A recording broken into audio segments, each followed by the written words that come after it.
எல்லோருக்கும் வணக்கம். இலங்கை நிர்வாக சேவை மட்டுப்படுத்தப்பட்ட போட்டி பரீட்சை மற்றும் முகாமைத்துவ சேவை உத்தியோகத்தர் சேவையில் உள்ள அலுவலர்களை அதிசிறப்பு தரத்துக்கு ஆட்சேர்ப்பு செய்வதற்கான வரையறுக்கப்பட்ட போட்டி பரீட்சை ஆகியவற்றுக்கு தோற்றும் பரீட்சார்த்திகளை இலக்கு குழுக்களாக கொண்டு நடைபெறுகின்ற 2025 ஆகஸ்ட் மாத சேலமுறை தொடரில் தாபன நடைமுறைகள் மற்றும் நிர்வாக செயல் ஒழுங்குகள் என்பது தொடர்பான 4வது செயலமர்வில் சந்திக்கிறோம். கடந்த செயலமர்விலிருந்து நாங்கள் தாபன விதிக்கோவையின் 2ஆம் தொகுதி 48வது அத்தியாயம் ஒழுக்காற்று நடைமுறைகள் என்பது தொடர்பாக பேச ஆரம்பித்திருந்தோம். அரசு அலுவலர்களால் புரியப்படக்கூடிய குற்றங்களை இனம் பிரித்தல் என்பதை முதல்ல பார்த்திருந்தோம். அரசு அலுவலர்களால் புரியப்படக்கூடிய குற்றங்களை 7 வகையாக இனம் பிரிக்கலாம் என்பதை பற்றி சொல்லியிருந்தோம். அது இனம் பிரிக்கிற கிளாசிஃபிகேஷன், வகைப்பாடு என்பதாக எடுத்துக்கொள்வோம். அவ்வாறு வகைப்படுத்தக்கூடிய குற்றங்களை 2 அட்டவணைகளுக்குள் நிரல்படுத்தலாம், பட்டியல்படுத்தலாம் என்பதாக சொன்னோம். இந்த 2 அட்டவணைகளில் பட்டியல்படுத்துகிற போது முதலாம் அட்டவணை, 2ஆம் அட்டவணை என்று 2 வகையான அட்டவணைகள் இருக்கிறது என்று சொல்லி பார்த்திருந்தோம்.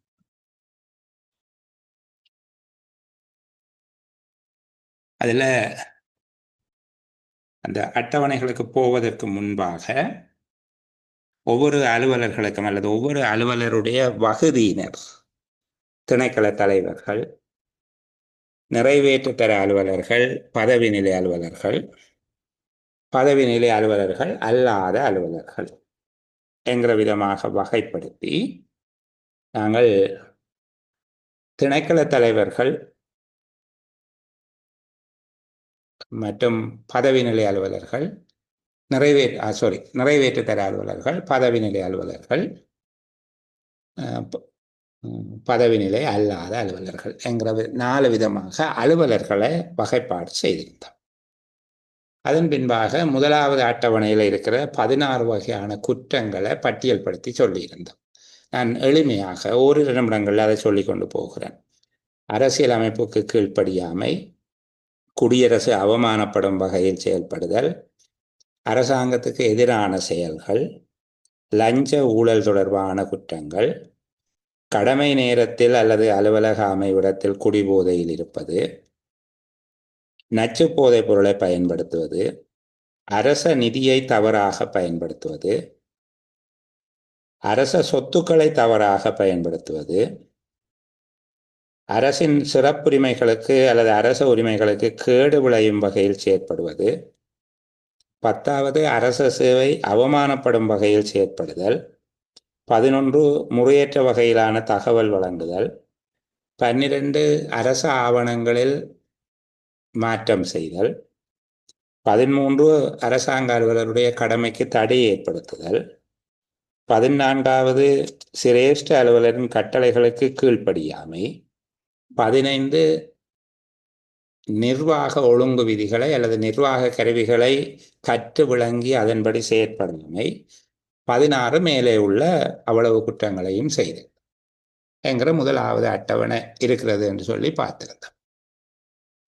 இரண்டாவதாக 2ஆம் அட்டவணை இந்த 16 குற்றங்களாகவும் இல்லாததும், நாங்கள் ஏற்கனவே இனம் பிரித்த 7 இனங்கள், வினைத்திறமையின்மை, திறமையின்மை, கவனையினம், நேர்மையின்மை, தவறான நடத்தை, ஊக்கமின்மை, ஒழுக்கக்கேடு என்பவற்றின் கீழ் வருகின்றவையுமான குற்றங்கள் எல்லாம் 2ஆம் அட்டவணையில் வரும் என்றும் பார்த்திருந்தோம். நாங்கள் மேலே சொன்ன முதலாவது அட்டவணையில் சொல்லப்பட்ட 16 குற்றங்களுக்குள்ள வராததும் இந்த 7 இனங்களுக்குள்ள அடங்கக்கூடியதுமாக இருப்பவை 2வது அட்டவணையில் வரும் என்று சொல்லி பார்த்திருந்தோம். அதன் பின்பாக இந்த 2வது அட்டவணை, முதலாவது அட்டவணை என்பவற்றின் கீழ் அலுவலர்களுக்கு குற்றம் சாட்டுகிற போது அந்த 4 வகையான அலுவலர்களுக்கும் யார் ஒழுக்காற்று அதிகாரிகள் என்பது பற்றி பார்த்திருந்தோம். திணைக்கள தலைவர்களுக்கு அவர்கள் மீது குற்றச்சாட்டு சுமத்தப்படுகிற போது அந்த குற்றங்கள் 1ஆம் அட்டவணையின் கீழ் வந்தாலும் 2ஆம் அட்டவணையின் கீழ் வந்தாலும் அவை அமைச்சரவையினால் கையாளப்படும். அமைச்சரவை தான் ஒழுக்காற்று அதிகாரி. நிறைவேற்றுத்தர அலுவலர்கள் பதவி நிலை அலுவலர்கள். திணைக்கள தலைவர்கள் அல்லாத நிறைவேற்றுத்தர அலுவலர்கள் பதவி நிலை அலுவலர்கள் ஆகியோருக்கு முதலாம் அட்டவணையின் கீழ், அந்த 16 குற்றங்கள் என்று பார்த்தோம் தான், முதலாம் அட்டவணையின் கீழ் குற்றச்சாட்டு சுமத்தப்படுமாக இருந்தால் ஒழுக்காற்று அதிகாரிகளாக பொதுச்சேவை ஆணைக்குழு அல்லது பொதுச்சேவை ஆணைக்குழுவினால் தத்துவங்கள் கையளிக்கப்பெற்ற ஒரு குழு, அவ்வாறு இருக்கக்கூடியது சுகாதார சேவை குழு, கல்வி சேவை குழு, இவர்கள் ஒழுக்காற்று அதிகாரிகளாக இருப்பார்கள். பொதுச்சேவை ஆணைக்குழு அல்லது பொதுச்சேவை ஆணைக்குழுவினால் தத்துவங்கள் கையளிக்கப்பெற்ற ஒரு குழு ஒழுக்காற்று அதிகாரியாக இருப்பார்கள். இது யாருக்கு? நிறைவேற்றுத்தர அலுவலர்கள் பதவி நிலை அலுவலர்களுக்கு முதலாம் அட்டவணையின் போது. இரண்டாம் அட்டவணையின் கீழான குற்றச்சாட்டுகளாக இருந்தால் அரசாங்க சேவை ஆணைக்குழுவினால் அதிகாரம் கையளிக்கப்பெற்ற அலுவலர்கள் ஒழுக்காற்று அதிகாரிகளாக செயற்படுவார்கள். அமைச்சின் செயலாளர், அமைச்சின் மேலதிக செயலாளர், இணைந்த சேவைகள் பணிப்பாளர் நாயகம், திணைக்கள தலைவர்கள் போன்ற அரசாங்க சேவை ஆணைக்குழுவினால் யாருக்கு ஒழுக்காற்று அதிகாரம் கையளிக்கப்பட்டுள்ளதோ அவர்கள் செயற்படுவார்கள். இங்கு அலுவலர்கள் செயற்படுவார்கள். பதவி நிலைத்தரம் அல்லாத அலுவலர்கள் MN4 அல்லது அதுக்கு கீழே இருக்கக்கூடிய அலுவலர்கள் என்று கருதி கொள்ளுங்களே. அப்படி இருப்பார்களாக இருந்தால் முதலாம் அட்டவணையின் கீழான குற்றச்சாட்டுகள் மற்றும் இரண்டாம் அட்டவணையின் கீழான குற்றச்சாட்டுகள் என்று வருகிற போது இரண்டுமே பொதுச்சேவை ஆணைக்குழுவினால் தத்துவங்கள் கையளிக்கப்பெற்ற உத்தியோகத்தர்களால் கையாளப்படும். அவர்கள் ஒழுக்காற்று அதிகாரிகளாக இருப்பார்கள். அமைச்சின் செயலாளர், இணைந்த சேவைகள் பணிப்பாளர் நாயகம், அமைச்சின் மேலதிக செயலாளர், திணைக்கள தலைவர் போன்றவர்கள் இருப்பார்கள் என்று பார்த்தோம். அதைத் தொடர்ந்து ஒரு அரசு அலுவலர் ஒருவர் தவறான நடத்தையில் அல்லது முறைகேடு ஒன்றில், குற்றச்செயல் ஒன்றில் ஈடுபட்டார் என தெரிய வரும்போது, ஈடுபட்டதாக தகவல் கிடைக்கும் போது அல்லது சந்தேகம் தோன்றும் போது, ஈடுபட்டார் என்று தெரிய வரும்போது, ஈடுபட்டதாக தகவல் கிடைக்கும் போது அல்லது ஈடுபட்டாரா என சந்தேகம் தோன்றும் போது ஒழுக்காற்று விசாரணை ஆரம்பமாகும் அல்லது ஒழுக்காற்று நடைமுறைகள் ஆரம்பமாகும் என்று பார்த்தோம். இந்த நடைமுறைகளை 10 படிமுறைகளாக வகைப்படுத்தலாம். முதலாவது, இவ்வாறு சந்தேகம் ஒன்று தோன்றுகிற போது அல்லது தகவல் கிடைக்கின்ற போது ஒரு உத்தியோகத்தர் அவ்வாறு தவறெதனையும் புரிந்தாரா என்பதை நிச்சயப்படுத்தும் நோக்கில், உண்மைகளை கண்டறியும் நோக்கில் ஆரம்ப விசாரணை ஒன்று மேற்கொள்ளப்படும். முதலாவது படிமுறை ஆரம்ப விசாரணையினை மேற்கொள்ளுதல். இரண்டாவது படிமுறை ஆரம்ப விசாரணையை மேற்கொண்டு அந்த அறிக்கையை பெற்றுக்கொள்ளுதல். ஒழுக்காற்று அதிகாரி அல்லது அதிகாரமுடையவர் ஆரம்ப விசாரணைக்கு குழுவையோ அல்லது நபர்களையோ ஒரு நபரையோ நியமிப்பார். ஒன்றுக்கு மேற்பட்ட குழுக்கள், ஒன்றுக்கு மேற்பட்ட நபர்கள் விசாரணை செய்யலாம். அது நாங்கள் தனியாக பார்ப்போம். முதலாவது ஆரம்ப விசாரணையை நடத்துதல். இரண்டாவது ஆரம்ப விசாரணை அறிக்கை பெறுதல். ஆரம்ப விசாரணையில் குற்றம் இழைத்ததாக தென்படுமாக இருந்தால் 3வது கட்டத்துக்கு போவோம். இல்லாவிட்டால் இந்த 2 கட்டத்தோடையும் முடிஞ்சிடும். குற்றம் இழைத்ததாக தெரிய வருமாக இருந்தால் அந்த உத்தியோகத்திற்கு ஒரு குற்றச்சாட்டு தாளை வரைந்து ஒழுக்காற்று அதிகாரி அதனை தயாரித்து அவருக்கு குற்றச்சாட்டு தாளை கொடுப்பார். குற்றச்சாட்டு பத்திரம் வழங்குதல் அல்லது காரண விளக்கம் கோருதல் என்று சொல்லி அதை சொல்றோம். 3வது அவருக்கு காரண விளக்கம் கோருதல் அல்லது குற்றச்சாட்டுத்தாள் வழங்குதல். 4வது குற்றச்சாட்டுத்தாளுக்கான பதில் பெறுதல் அல்லது காரண விளக்கம் பெறுதல். இந்த காரண விளக்கத்தோட சில வேளைகளில் நின்றுடலாம். காரண விளக்கத்தில் அவர் தெளிவுபட தன்னுடைய தவறை ஏற்றுக்கொண்டார் அல்லது தன்னுடைய தவறின்மையை, நிரபராதித்தன்மையை நிரூபித்தார் என்று கருதப்பட்டால் அந்த அளவோடு நிற்கிறதும் உண்டு. அப்படி இல்லாவிட்டால் அடுத்த கட்டத்துக்கு போவோம். 5வது கட்டம் முறைமை சார்ந்த ஒழுக்காற்று விசாரணையை நடத்துதல். முறைமை சார்ந்த ஒழுக்காற்று விசாரணை அறிக்கையை பெறுதல். இப்போ 6வது கட்டத்துக்கு வந்துட்டோம்.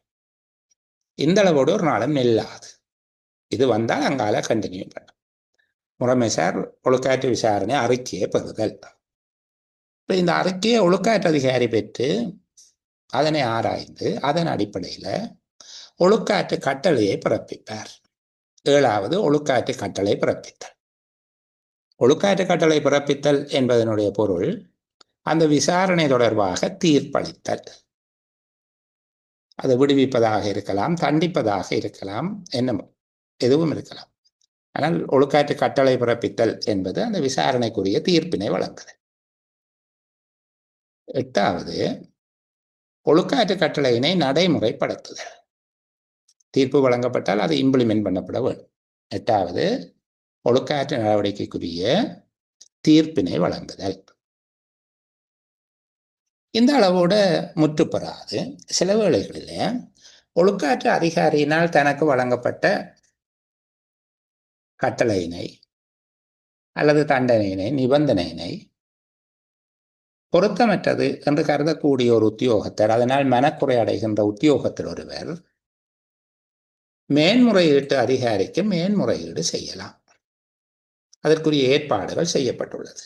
யார் யாருக்கு மேன்முறையீடு செய்யலாம் என்பதையெல்லாம் நாங்கள் தொடர்ந்து வருகிற செயலமர்வில் பார்த்துக்கொள்வோம். ஒழுக்காற்று அதிகாரியாக யார் இருந்தால் மேன்முறையீடு யாருக்கு செய்ய வேண்டும் என்பது பற்றிய விளக்கத்தை நாங்கள் அடுத்து வருகிற செயலமர்வில், அடுத்த செயலமர்வில் அல்ல, அடுத்து வருகிற செயலமர்வுகளில் நாங்கள் பார்ப்போம். சரிதானே? அப்போ மேன்முறையீடு செய்தல் அல்லது மேன்முறையீட்டுக்கான சந்தர்ப்பம் அளித்தல். மேன்முறையீட்டுக்கான சந்தர்ப்பம் அளிக்கப்படுமாக இருந்தால் மேன்முறையீடு முடிஞ்ச உடனே மேன்முறையீட்டு அதிகாரியினுடைய தீர்ப்பு கிடைக்கும். மேன்முறையீட்டு அதிகாரியினுடைய தீர்ப்பை நடைமுறைப்படுத்த வேண்டும். சில வேளைகளில் அந்த தண்டனையில் இருந்து அவர் விடுவிக்கப்படலாம், அல்லது தண்டனை உறுதிப்படுத்தப்படலாம், தண்டனை மாற்றி அமைக்கலாம், எதுவும் நிகழலாம். அது தொடர்பாக நாங்கள் பின்னர் பார்ப்போம். மேன்முறையீட்டு அதிகாரி மேற்கொள்ளக்கூடிய தீர்மானங்கள் என்பதை நாங்கள் பார்ப்போம். ஆனால் மேன்முறையீடு செய்தல், மேன்முறையீட்டு தீர்மானங்களை நடைமுறைப்படுத்துதல் என்கிற 10 படிமுறைகளுக்கூடாக ஒரு ஒழுக்காற்று நடவடிக்கை என்பது பயணிக்கும் நிறைவடை. நான் தெளிவுபட பேசுகிறேன் ஒரு தடவை. ஆரம்ப புலனாய்வினை நடத்துதல், ஆரம்ப புலனாய்வு அறிக்கையினை பெறுதல்,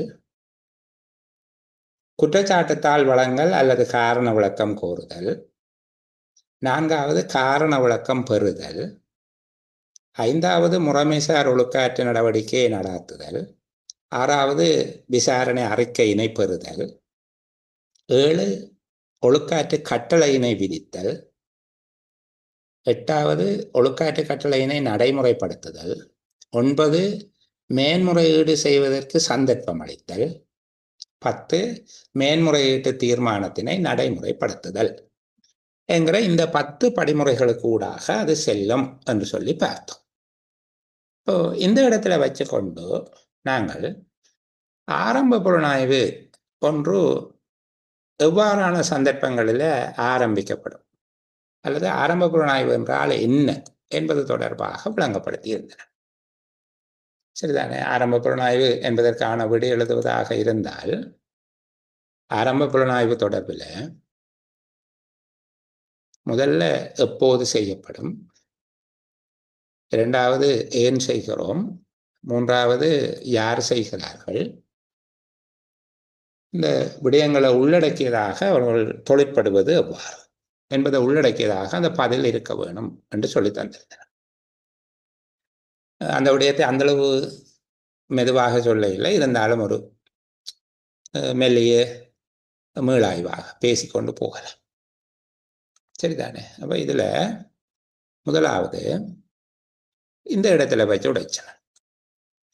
ஒரு அலுவலர் அல்லது அலுவலர்கள் குற்றம் ஒன்றை புரிந்துள்ளதாக அல்லது துர்நடத்தையில் ஈடுபட்டுள்ளதாக, தவறிழைத்துள்ளதாக தகவல் கிடைக்கும் போது, சந்தேகம் தோன்றும் போது, தகவல் ஒன்று கிடைக்கிற போது அல்லது சந்தேகம் தோன்றும் போது, இது எப்போது என்பதற்கான பதில். எவரேனும் ஒரு அரசாங்க அலுவலர் அல்லது அலுவலர்கள் துர்நடத்தை ஒன்றில், தவறொன்றில் அல்லது குற்றம் ஒன்றை செய்ததாக தகவல் கிடைக்கும் போது, சந்தேகம் தோன்றும் போது ஏன் செய்கிறார்கள்? அது தொடர்பான உண்மைகளை வெளிப்படுத்துவதற்கும், அது தொடர்பான அடிப்படை விடயங்களை தேடுவது, சந்தேகத்துக்கு ஆளாகியுள்ள அலுவலர்களுக்கு எதிராக குற்றச்சாட்டுகள் ஏதேனும் உள்ளதா, அப்படி இருந்தால் அவர்களுக்கு குற்றச்சாட்டுகளை சுமத்தி ஒழுக்காற்று நடவடிக்கை எடுக்கக்கூடிய காரணிகள், சாட்சியங்களை பொதுவாக தேடிக்கொள்ள முடியுமா என்பதை ஆராய்வதற்காக. இது ஒழுக்காற்று நடவடிக்கை தொடக்கமாக இருக்கிற ஆரம்ப புலனாய்வு செய்யப்படுவதன் நோக்கம். ஏன் செய்யப்படுகிறது? மூன்றாவது, யார் செய்வார்கள்? அதற்கென நியமிக்கப்பட்ட, அதற்காக நியமனம் செய்யப்பட்டுள்ள அலுவலர் ஒருவர் இங்கே இருந்து வருவார். அதற்காக நியமனம் செய்யப்பட்டுள்ள அலுவலர் ஒருவர் அல்லது அலுவலர்களை கொண்ட ஒரு கமிட்டி மூலம் செய்யப்படுகிறது. நான்காவது கேள்வி, யார் நியமிப்பார்கள்? ஒழுக்காற்று அதிகாரி அல்லது நிறுவன தலைவர் ஒருவர் அல்லது மற்றுமொரு தகுந்த அதிகாரி அல்லது அவர்களுடைய பணிப்பின் பேரில் நியமிக்கப்படுவார்கள். ஒழுக்காற்று அதிகாரி ஒருவர் அல்லது நிறுவன தலைவர் ஒருவர் அல்லது மற்றுமொரு தகுந்த அதிகாரி அல்லது அவருடைய பணிப்பின் பேரில் இந்த நியமனம் நடக்கும். ஐந்தாவது, அவர்கள் என்ன செய்வார்கள்? அந்த சந்தேகம் அல்லது குற்றச்சாட்டு அல்லது தகவல் தொடர்பாக ஆராய்ந்து அறிக்கை இடுவார்கள். அவ்வாறு ஆராய்ந்து அறிக்கை இடுவது ஆரம்ப புலனாய்வு ஆகும். இந்த 5 துண்டங்களை உள்ளடக்கியதாக உங்களால் அழகாக பதில் எழுத முடியும். 1, எப்போது. 2வது, ஏன். 3வது, யார் செய்கிறார். 4வது, அவர்களை யார் நியமிக்கிறார்கள், அவர்கள் என்ன செய்வார். அந்த விடயம் தொடர்பாக, அதாவது அந்த குற்றச்சாட்டு அல்லது சந்தேகம் அல்லது முறைப்பாடு தொடர்பாக ஆராய்ந்து அறிக்கை இடுவது ஆரம்ப புலனாய்வாக இருக்கும். அப்ப இதற்குள்ள வரக்கூடிய கேள்விகளை சொல்லிக் கொண்டு போகிறேன். அறிவுக்கு படிச்சு முடிஞ்சு சரிதானே? இந்த பகுதிக்குள்ள வரக்கூடிய வினாக்கள் தொடர்பாக நான் உங்களோட பேசுகிறேன். ஒரு விடயமாக கதைப்போம். அப்ப ஆரம்ப புலனாய்வினுடைய நோக்கம் யாது? ஆரம்ப புலனாய்வினுடைய நோக்கம் என்ன என்று கேட்பார்கள். அப்படி கேட்கிற போது நாங்கள் சொல்ல வேணும், ஆரம்ப புலனாய்வின் நோக்கம் நிகழ்வு தொடர்பான உண்மையான தகவல்களை வெளிப்படுத்திக் கொள்வது, அதற்கு தொடர்புடையதான அடிப்படை காரணிகளை கண்டறிதல். 3, குற்றம் நிகழ்ந்துள்ளதா அல்லது குற்றம் நிகழ்ந்துள்ளதாக இருந்தால் அதனோடு தொடர்புடைய அலுவலர்கள் யார். 4வது, குற்றச்சாட்டுகளை சுமத்தி அல்லது குற்றங்களை கோப்பிடுவதற்கு போதிய அளவு காரணிகளையும் சாட்சிகளையும் தேடிக்கொள்ள முடியுமா என்பது தொடர்பாக ஆராய்ந்து அறிக்கை இடுதல். இப்ப நிகழ்வு தொடர்பான உண்மையான தகவல்களை நாங்கள் இருக்கிறத கொஞ்சம் விளக்கமாக விரித்து சொல்லுகிறேன். அங்கே ஆரம்பத்தில் சொல்லப்பட்ட விடயம்தான். நிகழ்வு தொடர்பான உண்மையான தகவல்களை வெளிப்படுத்திக் கொள்ளுதல், அதற்கு ஏற்புடையதான அடிப்படை காரணிகளை கண்டறிதல், குற்றம் நிகழ்ந்துள்ளதா என்பதையும் நிகழ்ந்துள்ளதாயின் குற்றம் மற்றும் அதனோடு தொடர்புடைய அலுவலர்களை கண்டறிதல். 4வது, குற்றங்களை கோப்பிடுவதற்கு போதிய அளவு காரணிகள், சாட்சிகளை கண்டறிதல் என்பன. அடுத்த கேள்வி, ஆரம்ப விசாரணை குழுவினை நியமிக்கத்தக்கவர் யார்? யார் நியமனம் செய்யலாம் என்று சொல்லி ஒரு கேள்வி இருக்குது. ஆரம்ப புலனாய்வு குழுவினை நியமிக்கத்தக்கவர் யார்? ஒழுக்காற்று அதிகாரி, நிறுவன தலைவர், ஏனைய தகுந்த அலுவலர் ஒருவர். அது 13 தான் இருக்குது, அது சொல்லப்பட்டிருக்கு. அப்படி நாங்கள் ஞாபகம் வச்சிருப்போம். புலனாய்வு, ஆரம்ப புலனாய்வுக்கான விசாரணை அலுவலர் அல்லது ஆரம்ப புலனாய்வு குழு ஒன்றை நியமிக்கக்கூடியவர்கள் யார் என்று கேட்டால், ஒழுக்காற்று அதிகாரி, நிறுவன தலைவர் அல்லது ஏனைய தகுந்த அலுவலர் ஒருவரால் நியமனம் செய்யப்பட்ட உத்தியோகத்தர் ஒருவர் அல்லது உத்தியோகத்தர்களை கொண்ட கமிட்டி ஒன்று. ஒரு ஆரம்ப விசாரணையை நடத்துவதற்கு காரணிகளாக அமையக்கூடியவை எவை என்று சொல்லி கேட்கலாம். ஆரம்ப விசாரணை ஒன்றை நடத்துவதற்கு ஏதுவாக அமையக்கூடியவை எவை? எழுத்தில் அல்லது வாய்மொழி மூலமாக கிடைக்கிற ஒரு முறைப்பாடு, கணக்காய்வு அறிக்கை மற்றும் உள்ளக கணக்காய்வு அறிக்கை, நிர்வாக ரீதியாக சமர்ப்பிக்கப்படும் அறிக்கை. நான் அடிக்கடி உதாரணம் சொல்லுகிறது, நீங்கள் ஒரு கொழும்பில் அலுவலக ரீதியான ஒரு கூட்டம், கலந்துரையாடல் ஒன்றுக்கு போகிறதாக சொல்லிட்டு போகிறீங்க. அங்கிருந்து கூட்ட அறிக்கை வருகிறது. அதில் கலந்து கொண்டவருடைய பட்டியலில் உங்களுடைய பெயர் இல்லை. இது உங்களுடைய தவறை வெளிப்படுத்துகிற ஒரு நிர்வாக அறிக்கையாக மாறிவிடும். நீங்கள் கடமை விடுமுறை பெற்றிருக்கிறீர்கள், கூட்டத்துக்கு போகிறோம் என்று சொல்லியிருக்கிறீங்க, ஆனால் கூட்டத்துக்கு போனவர்களுடைய பெயர் பட்டியலில் உங்களுடைய பெயர் இல்லை. இப்போ இது நிர்வாக ரீதியான ஒரு அறிக்கை. இதை வச்சுக்கொண்டு ஆரம்ப விசாரணையை நடத்தலாம்.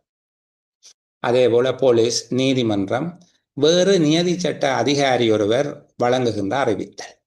வேறு நியதி சட்ட அதிகாரி என்பது மதுவரி திணைக்களம், சுங்க திணைக்களம், லஞ்ச ஊழல் தொடர்பான சார்த்திகைகளை புலனாய்வு செய்வதற்கான ஆணைக்குழு, நிதி குற்றவியல் விசாரணை பிரிவு, இந்த மாதிரியாக இவர்களெல்லாம் அதுக்குள்ள வருவார்கள். பத்திரிகை அல்லது இலத்திரனியல் ஊடகம் ஒன்றில் வெளியிடப்படுகிற தகவல்கள், ஒரு அதிகாரி தான் பார்க்கிற, கேட்கிற அல்லது எதிர்நோக்குகிற நிகழ்வின் மூலமாக ஒரு அலுவலர் ஒரு சந்தேகத்தை ஏற்படுத்தும் விதமாக நடந்து கொண்டதை ஒரு அதிகாரி அவதானிக்கிறார். அதன் அடிப்படையாக கொண்டு செய்யலாம். இது பல பேரால் பேசப்படுகிற அடுத்த விடயம், பெயர் இல்லாமல் முறைப்பாடு வந்தால் விசாரிக்க தேவையில்லை என்று. ஒருபோதும் இல்லை, கட்டாயம் விசாரிக்கணும். பெயர் உள்ள அல்லது பெயரற்ற முறைப்பாடு ஒன்று கிடைத்தால், அல்லது வேறு ஏதேனும் வகையில் தகவல் கிடைத்தல். உதாரணமாக இதில் சொல்லப்பட்டிருக்கு, நிதி ஒழுங்கு விதி 104 நட்டம் பற்றிய அறிக்கையில் அந்த நட்டத்துக்கு காரணமாக இருந்த உத்தியோகத்தர்களுடைய பெயர் குறிக்கப்பட வேண்டும். நட்டம் பற்றிய ஆரம்ப அறிக்கையிலேயோ அல்லது நட்டம் பற்றிய முழு அறிக்கையிலேயோ அந்த உத்தியோகத்தருடைய பெயர் குறிக்கப்படும். அவ்வாறு குறிக்கப்பட்டால் அதனை உள்ளடக்கியதாக அந்த விடயத்தை கருத்தில் கொண்டு ஆரம்ப விசாரணை ஒன்றை நடத்த வேண்டும். சரிதானே?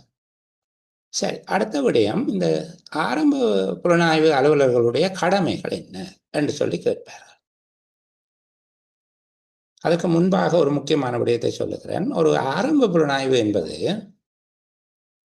4 முக்கியமான அஸ்பெக்ட் என்று சொல்வது, 4 முக்கியமான அம்சங்களை கொண்டிருக்கு. 4 முக்கியமான கூறுகள் இருக்கும். ஆரம்ப புலனாய்வு செயல்முறையின் பிரதானமான அம்சங்கள். சரியா?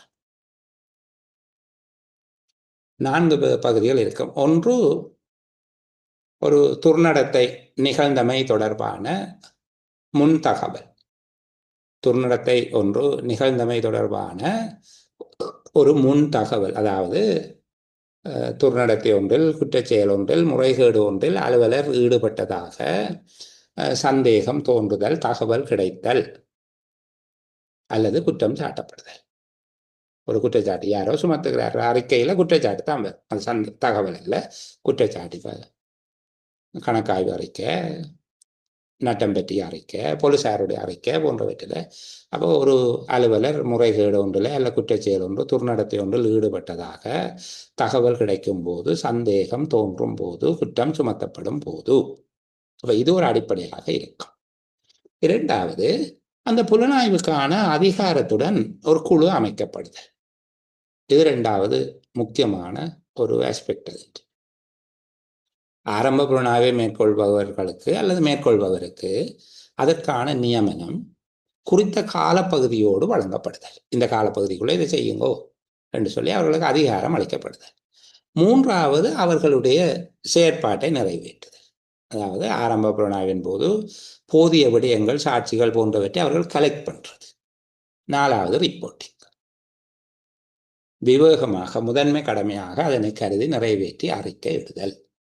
இந்த 4 பிரதானமான கூறுகள் அல்லது 4 பிரதானமான அம்சங்கள் அங்க இருக்கும்.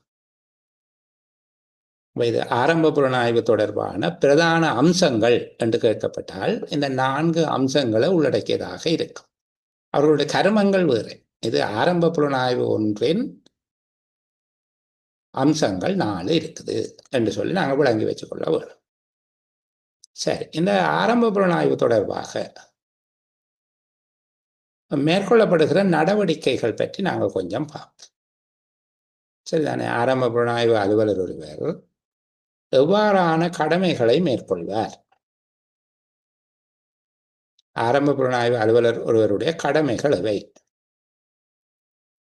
ஏற்கனவே பேசிய விடயம் என்பதால் கொஞ்சம் வேகமாக நான் பேச விரும்புகிறேன். நீங்கள் ஏற்றுக்கொள்வீங்கள் என்று கருதி கொண்டு, ஆரம்ப புலனாய்வு அலுவலர் ஒருவருடைய கடமை பொறுப்புகள். இப்போ முதலாவது விடயம் நிகழ்வோடு தொடர்புடைய தரப்புகளின் வாக்குமூலங்கள், வாய்மொழி மூலமான சாட்சியங்களை பதிவு செய்வது. இந்த வாக்குமூலங்களை எழுத்தில அல்லது ஒளிப்பதிவில் எவ்வாறாயினும் அவர் பெற்றுக்கொள்ள முடியும். ஒளிப்பதிவு வாய்மொழி மூலமாக அவர்கள் கூறுவதை எழுத்தில் பதிவு செய்தல் போன்ற வடிவங்களில் பெற்றுக்கொள்ள முடியும். ஆரம்ப புலனாய்வுக்காக முன்கூட்டியே திகதியை வழங்கி முறையாக அழைப்பு கடிதம் அனுப்பி வாக்குமூலங்களை பெற்றுக்கொள்வதற்கு அழைப்பு விடுவது அவசியமானதொன்று அல்ல. வாக்குமூலம் வழங்க வேண்டியவருடைய கிட்டிய மேற்பார்வை அதிகாரி அவருக்கு கடிதம் மூலம் அல்லது தொலைபேசி மூலமாக அவருக்கு அந்த தகவலை வழங்கி உரிய அலுவலரிடமிருந்து வாக்குமூலம் பெறுவதற்குரிய அனுசரணையை வழங்குமாறு அவருக்கு கேட்கலாம். எந்த ஒரு அலுவலருக்கும் முன்கூட்டியே தகவல் வழங்கவில்லை, விசேடமாக முறையாக முன்கூட்டிய தகவல் வழங்கவில்லை என்று கருதி வாக்குமூலங்களை வழங்குவதை தவிர்ப்பதற்கு உரித்து கிடையாது என்று சொல்லப்பட்டிருக்கு. அப்போ முதலாவது விடயம் வாக்குமூலம் வழங்கல், அதை பற்றி கொஞ்சம் விளக்கமாக சொல்லியிருக்கிறேன். இரண்டாவது, சம்பந்தப்பட்ட எழுத்தாவணங்கள் அறிக்கைகளை பரிசீலனை செய்வது, அவற்றின் மூல பிரதிகள் அல்லது சான்றுபடுத்திய பிரதிகளை தங்கள் வசம் பொறுப்பேற்பது.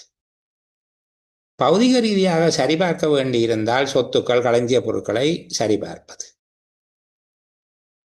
தேவையாக இருந்தால் சம்பந்தப்பட்ட வளாகங்கள், வேலைத்தளங்கள், காணி, கட்டடம் என்பவற்றை பரிசோதனை செய்வது, அவை தொடர்பான குறிப்புகள், திட்டங்கள் தயாரிப்பது, பிளான், அதை பற்றி தயாரிக்கிறது. ஏதேனும் இந்த குற்றங்களை நிரூபிப்பதற்கு அல்லது இந்த நடவடிக்கையோடு தொடர்பான பொருட்கள் அல்லது சாதனங்களை பொறுப்பேற்க வேண்டியிருந்தால், அவை தடைய பொருட்களாக சான்றுகளாக அமையும் என்றால் அவற்றை பொறுப்பேற்பது. தேவையான சந்தர்ப்பங்களில் நிபுணத்துவ அறிக்கைகளை பெற்றுக்கொள்ளலாம். நிபுணத்துவ அறிக்கை என்று சொல்லுகிறது கைரேகை நிபுணருடைய அறிக்கை அல்லது ஒரு மெக்கானிக்கல் இன்ஜினியருடைய ரிப்போர்ட் அல்லது ரசாயன பகுப்பாய்வாளருடைய அறிக்கை, இந்த மாதிரியாக இவற்றை பெற்றுக்கொள்ளுதல். இந்த விடயங்களை உள்ளடக்கியதாக நீங்கள் செய்யலாம். இதுபோல நில வரைவுகள், வீதி வரைபடங்கள் போன்றவற்றையும் தேவைப்பட்டால் எடுக்கலாம். நிதி ஒழுங்கு விதி 104 கீழ் விசாரணைகள் மேற்கொள்ளப்பட்டிருக்குமாக இருந்தால் அந்த அறிக்கைகளை பெற்றுக்கொள்ளுதல். ஏதேனும் விடயங்களை பார்வையிடுவதற்கு, கணக்கெடுப்பதற்கு தொடர்புடைய அலுவலர்கள் அவற்றை சமர்ப்பிக்க மறுத்தால், ஒத்துழைக்க மறுத்தால், அதற்கென ஒரு குழுவை அமைத்து அந்த குழுவின் மூலமாக அலுமாரிகள், காப்பறைகள் போன்றவற்றை உடைத்து திறந்து அவர்களின் மூலமாக அவர்களின் முன்னிலையில் அந்த விடயங்களை சரிபார்த்து கொள்ள முடியும். ஆரம்ப புலனாய்வு அதிகாரிக்கு அந்த அதிகாரம் உண்டு. இவ்வளவும் செய்த பின்னால ஆரம்ப விசாரணையில் திரட்டிய எல்லா தகவல்களையும், சாட்சிகளையும் முறையாக, தர்க்க ரீதியாக, மிகவும் விவேகமாக பகுப்பாய்வு செய்தார்.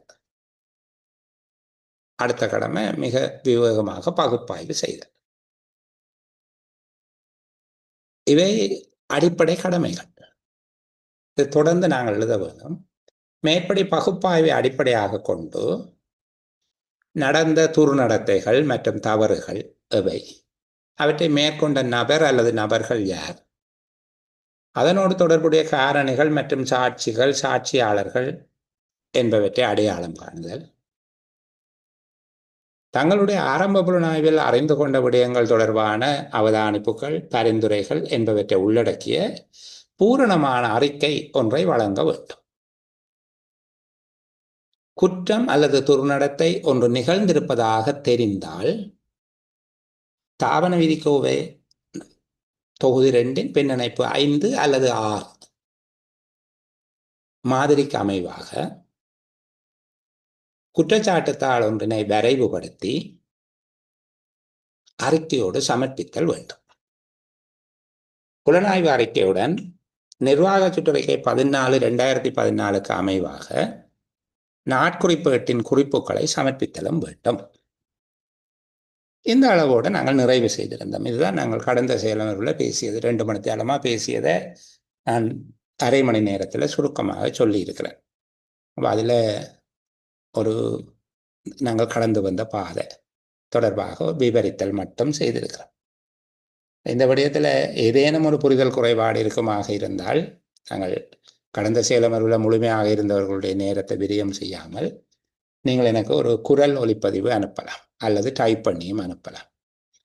தெளிவற்ற விடயம் தொடர்பாக உங்களுக்கு இருக்கக்கூடிய சந்தேகங்கள் எதுவும் இருந்தால் எனக்கு தெரியப்படுத்தினால் நான் அதற்கான பதிலை எனக்கு நேரம் கிடைக்கிற நேரத்தில் ஆகக்கூடிய விரைவில் உங்களுக்கு அனுப்பி வைப்பேன். சரி, அப்போ ஏற்கனவே கடந்த செயலமர்வில் 2 மணி நேரம் இந்த விடயத்தை நான் விளங்கப்படுத்தினதுக்கு பிறகு திருப்பி அதை விளங்கப்படுத்தினா வருகிற ஆக்கள் பேசுவாங்களே எங்கள்கிட்ட இல்லையா? சரி, அப்போ முக்கியமாக இன்னொரு விடயம் பார்க்க வேணும். இந்த வாக்குமூலங்களை பதிவு செய்யும் போது பின்பற்ற வேண்டிய நடைமுறைகள் என்பது தொடர்பாக பார்ப்பார்கள். வாக்குமூலங்களை பதிவு செய்கின்ற போது பின்பற்றப்பட வேண்டிய முக்கியமான விடயங்கள் எவை என்பது தனியாக ஒரு கேள்வியாக கேட்கப்படுமாக இருந்தால் அந்த விடயத்தை பற்றி நாங்கள் சொல்லலாம். ஒரு நபரிடம் வாக்குமூலத்தை பெற்றுக்கொள்கிற போது அவர் வழங்குகின்ற வாக்குமூலத்தில் பின்வரும் விடயங்கள் இருந்தால் அது ஒரு வேலிடிட்டியாக இருக்கும். அது வலுவுடையதாகவும் பெறுமதியுடையதாகவும் இருக்கும். அல்லது ஏற்புடைமை, வேல்யூ என்றது அது ஏற்றுக்கொள்ளக்கூடிய தன்மை, அதுதான் அதன் வலிதான தன்மை. அதுபோல அது ஒரு செயற்திறனுடையதாகவும் இருக்கும். அதில் இருக்கக்கூடிய 6 பண்புகள் இப்படி நுணுக்கமாகவும் கேட்கலாம் உங்கள்கிட்ட. நாங்கள் பார்க்குற போது கரிசனையோட பார்த்து கொண்டு போவோம். முதலாவது வாக்குமூலத்தை பெற்றுக்கொள்ளுகிற திகதி, நேரம், இடம், அது தொடர்பான மேலதிகமான குறிப்பு. அந்த இடத்துல இருக்கணும் மேலதிகமான குறிப்பு என்று சொல்லப்படுகிறது. அவர் 3வது சாட்சியாளர் என்பது போல அந்த விடயங்களை உள்ளடக்கியதாக இருக்கும். சரிதானே? 3வது சாட்சியத்தை இவர் வழங்கினார் என்பது போல அதில் இருக்கும். அதுதான் அந்த குறிப்பு ஒன்று. மேலதிகமான ஏதாவது நோட்டு இருந்தால் அதையும் போடும். வாக்குமூலத்தை பெற்றுக்கொள்கிற திகதி, நேரம், இடம் மற்றும் குறிப்புகள் உள்ளடங்கி இருக்கும். 2வது வெளிப்படுத்துபவருடைய ஆளடையாளம், அவருடைய முழு பெயர், வதிவிடம், வயது, சமயம், பதவி, சேவை. பதவி என்பது இப்போ பிரதேச செயலர், சேவை என்பது இலங்கை நிர்வாக சேவை தரம் 1. இந்த சேவை நிலையத்துக்கு அவர் வந்த திகதி. இது சில பேர் என்ன சம்பந்தம் இல்லாமல் அவருடைய ஹிஸ்டரி முழுக்க எழுதுறவங்க ஃபர்ஸ்ட் அப்பாயின்மெண்ட் அப்போ பிறகு என்றால் அவர் தடுமாறுவார். அவருக்கு தெரியும் அடுத்த இடத்துக்கு இப்போ ட்ரான்ஸ்ஃபரில் வந்தேன்னு சொல்லி அவர் கனகாலம் 30 வருஷ சர்வீஸில் இருப்பார். நாங்கள் அதை எப்படியாவது அந்த விஷயத்தை அப்போ நீங்கள் ஒருக்கா அதை பார்த்துக்கொள்ளுங்க, ஒருக்கா ஃபோன் பண்ணி கேட்கலாம் அதே பர்சனல் ஃபைல்லேருந்து ஒரு நாளுக்கு முழுக்க எங்களுக்கு என்னத்துக்கு கேட்குறோம் என்றால் இவருக்கு இந்த அலுவலகம் தொடர்பான தெளிவான ஒரு அறிதல் புரிதல் இருக்குதா என்பதை தெரிந்து கொள்வதற்கு தான் அவர் இங்கே எப்போ வந்தார் என்று கேட்குற. அவ்வளோ வந்தால் காணும், அதிகம் பயப்பட தேவையில்லை. இப்போ வாக்குமூலம் வழங்குபவருடைய ஆளடையாளம், அவருடைய முழு பெயர், வதிவிடம், சமயம், வயது, பதவி, சேவை, இந்த விடயங்கள் அவர் இப்போ சேவை செய்கிற இடம், தேசிய அடையாள இலக்கத்தையும் சில பேர் உள்ளடக்கிறவர்கள். வாக்குமூலத்தில் ஏதாவது இலக்கங்கள் எழுத வேண்டியிருந்தால் அது எண்ணிலும் எழுத்திலும் இருத்தல் வேண்டும். 2லையும் எழுதும். வாக்குமூலத்தில் இலக்கங்கள் எழுத்திலும் இருக்க வேணும், சொற்களிலும் எழுத வேணும், எண்ணிலும் எழுதப்பட்டிருக்க வேணும். சில வேளைகளில் அந்த வாக்குமூலத்தின் பின்பாக அவர் வேறு ஏதாவது ஆவணங்களை இணைப்பதற்கு தருவாராக இருந்தால் அல்லது அது தொடர்பான வேறு விடயங்களை தருவாராக இருந்தால், சில விட ஃபைலை பற்றி சொல்வாராக இருந்தால் அந்த விடயங்கள் எல்லாவற்றையும் இந்த கூற்றினுடைய பின்னிணைப்பாக இணைக்க வேணும். விவரங்களோட கீழே குறிக்க வேணும். சில வேளைகளில் கோவைகள் பதிவேடுகள் போன்றவை இப்போ ரன்னிங் சார்ட்டை பற்றி சொல்லுவாங்க. அப்போ ரன்னிங் சார்ட்டுண்டா அந்த ரன்னிங் சார்ட் அந்த காலப்பகுதி அந்த இலக்கம் போன்றவை எல்லா விஷயங்களையும் அதுக்குள்ளே எழுத வேணும். மற்றது வாக்குமூலம் வழங்குபவருடைய அவர் சொல்லுகிற விதமாக நாங்கள் எழுத வேணும். சரிதானே? இல்லை அதில் எங்களுடைய இலக்காக இருந்தது என்று அவர் சொல்லுகிற போது திசைகோள் யாதனில் என்று எழுதக்கூடாது. எழுதினா அவரே விளங்காது. அவருடைய பேச்சு மொழியில் தெளிவாக சொற்களை எழுத வேணும். வாக்குமூலத்தில் அவர் வாசித்து பார்த்து அதில் ஏதாவது திருத்தங்கள் செய்ய வேணுமாக இருந்தால் அந்த திருத்தப்பட்ட இடத்துல ஒப்பம் வைக்க வேணும். அது முழு கையொப்பம் வைக்க தேவையில்லை, ஒரு இனிஷியல் மாதிரியாக வைக்கலாம். அப்போ அந்த இடங்களில் வாக்குமூலத்தில் திருத்தங்கள் ஏதாவது பதிவுகள் அளிக்கிறதாக இருந்தால் அந்த வெளிப்படுத்துபவரும் புலனாய்வு செய்கிற அதிகாரியும் அதில் ஒப்பமிடுதல் வேண்டும். வாக்குமூலத்தினுடைய இறுதியில் தன்னுடைய சுயவிருப்பின் பேரில் எவ்விதமான அழுத்தங்களும் இன்றி தான் இந்த வாக்குமூலத்தை வழங்கினார் எனவும் தான் வாசித்து அல்லது வாசித்து காட்டப்பட்டு அது தொடர்பாக விளங்கி கொண்டேன் என்றும் அது உண்மையானது என்றும் சரியானது என்றும் குறிப்பிட்டு வெளிப்படுத்தி கையொப்பமிட வேண்டும். இவ்வாறு கையொப்பமிட்டிருக்கிறது நல்லது. அந்த விடயம் இதில் இல்லை, நன்மேலதிகமாக சொல்லுகிறேன். சரிதான்? அப்போ ஒரு வாக்குமூலம் தொடர்பாக அது வாக்குமூலம் வரும்போது கருத்தில் கொள்ள வேண்டிய அல்ல வாக்குமூலத்தில் காணப்பட வேண்டிய பண்புகள் எவை என்று கேட்கப்பட்டால் நீங்கள் இந்த 7 வகையான பண்பையும் எழுதுவதற்கு தயாராக இருக்க வேண்டும். இந்த 7 விதமான பண்பையும் படிக்க வேண்டும். சரிதானே? சரி. அப்போ இதை தொடர்ந்து இந்த விசாரணை அறிக்கை அவர் கொடுத்துட்டார். இந்த விசாரணை ஆரம்ப விசாரணை செய்தாச்சு. ஆரம்ப விசாரணையை கொடுத்திருக்கிறார். ஆரம்ப விசாரணையோடு ஒரு குற்றச்சாட்டு தாள் ஒன்றையும் வரைவுபடுத்தி கொடுப்பார் என்று நாங்கள் சொன்னாங்க. குற்றச்சாட்டு தாள் ஒன்றை வரைவுபடுத்தி கொடுக்கிறார் என்பதனுடைய அர்த்தம் அங்கு நிகழ்ந்துள்ள குற்றங்கள் தொடர்பாக குறிப்பிட்ட அலுவலர் மீது குற்றம் சுமத்துவதற்காக வழங்கப்படக்கூடிய தாள் அது. அதான குற்றச்சாட்டு தாள். அதை அவர் வரைந்து கொடுப்பார். ஒழுக்காற்று அதிகாரி அதை பார்த்து அவசியமான திருத்தங்களோடு மீள தயாரித்து ஒப்பமிட்டு உரிய உத்தியோகத்திற்கு வழங்குவார். இப்போ முதலாவது ஆரம்ப விசாரணை நடத்துதல் தொடர்பாக பார்த்தாச்சு. 2வது ஆரம்ப விசாரணை அறிக்கை பெறுதல். இந்த ஆரம்ப விசாரணை அறிக்கையில உள்ளடங்குகிற பிரதானமான விடயங்கள் 2. 1/4/2014 சுற்றறிக்கையின்படி ஏணல் ஒன்று இருக்கும். 2வது மிக முக்கியமாக தாபன விதிக்கோவை 48வது அத்தியாயத்தின் அல்லது தாபன விதிக்கோவையின் தொகுதி 2-இன் 5வது பின்னணைப்பு அல்லது 6வது பின்னணைப்பில் காட்டப்பட்டுள்ள மாதிரிக்கு அமைவாக குற்றப்பத்திரம் தயாரிக்கப்பட்டு இணைக்கப்பட்டிருக்கும். 5வதுக்கும் 6வதுக்கும் என்ன வேறுபாடு என்பதையும் சொல்ல வேணும். 5வது என்பது சேவையில் இருக்கிற ஒருவருக்கு, 6வது ஓய்வு பெற செய்யப்பட்ட ஒருவருக்கு. அது பென்ஷன் மினிட் என்று சொல்லுவீங்க. ஓய்வூதிய பிரமாண குறிப்பின் 12ஆம் பிரிவின் கீழ் ஓய்வு பெற செய்யப்பட்ட ஒருவர் தொடர்பாக குற்றச்சாட்டு பத்திரத்தை வரைவதாக இருந்தால் பின்னணைப்பு 6க்கு அமைவாக வரைய வேண்டும். சாதாரணமாக பின்னணைப்பு 5க்கு அமைவாக வரைதல் வேண்டும். குற்றப்பத்திரம் ஒன்றில் கட்டாயமாக உள்ளடங்கி இருக்க வேண்டிய விடயங்கள் எவை என்று சொல்லி கேட்பவர். அப்படி கேட்கிறது. குற்றச்சாட்டு தாள் ஒன்றில் கட்டாயமாக உள்ளடக்கி இருக்க வேண்டிய விடயங்கள் எவை என்று சொல்லி கேட்கப்பட்டால் நாங்கள் அந்த புத்தகத்தில் 14 பிரிவில் 14(2) சொல்லப்பட்டிருக்கு. சில விடயங்கள் அதில் தவற விடப்பட்டிருக்குது. நாங்கள் முழுமைப்படுத்தி அதை சொல்லுவோம். சரிதானே? தாபன விதிக்கோவையின் 48வது அத்தியாயம் 14(2) பிரிவில் அது சொல்லப்பட்டிருக்கு. 14வது பிரிவு குற்றச்சாட்டு தாள் தொடர்பான விடயங்களை உள்ளடக்கியதாகத்தான் இருக்கிறது. குற்றச்சாட்டு தாள் தொடர்பாக முழுமையாக விவரிக்கிறது 14வது பிரிவு. சரி. அப்போ குற்றப்பத்திரம் ஒன்றில் உள்ளடங்க வேண்டிய விடயங்கள் எவை என்று கேட்கப்பட்டால் முதலாவது அதனுடைய வடிவம் பற்றி சொல்லணும். அதற்கு ஒரு சட்ட வடிவம் என்று இல்லை. பத்திரம் ஒன்றை வழங்குவதற்கு குற்றச்சாட்டுத்தால் அதற்கான சட்ட வடிவம் ஒன்றில் அமைய வேண்டும் என்பது கட்டாயமானது அல்ல.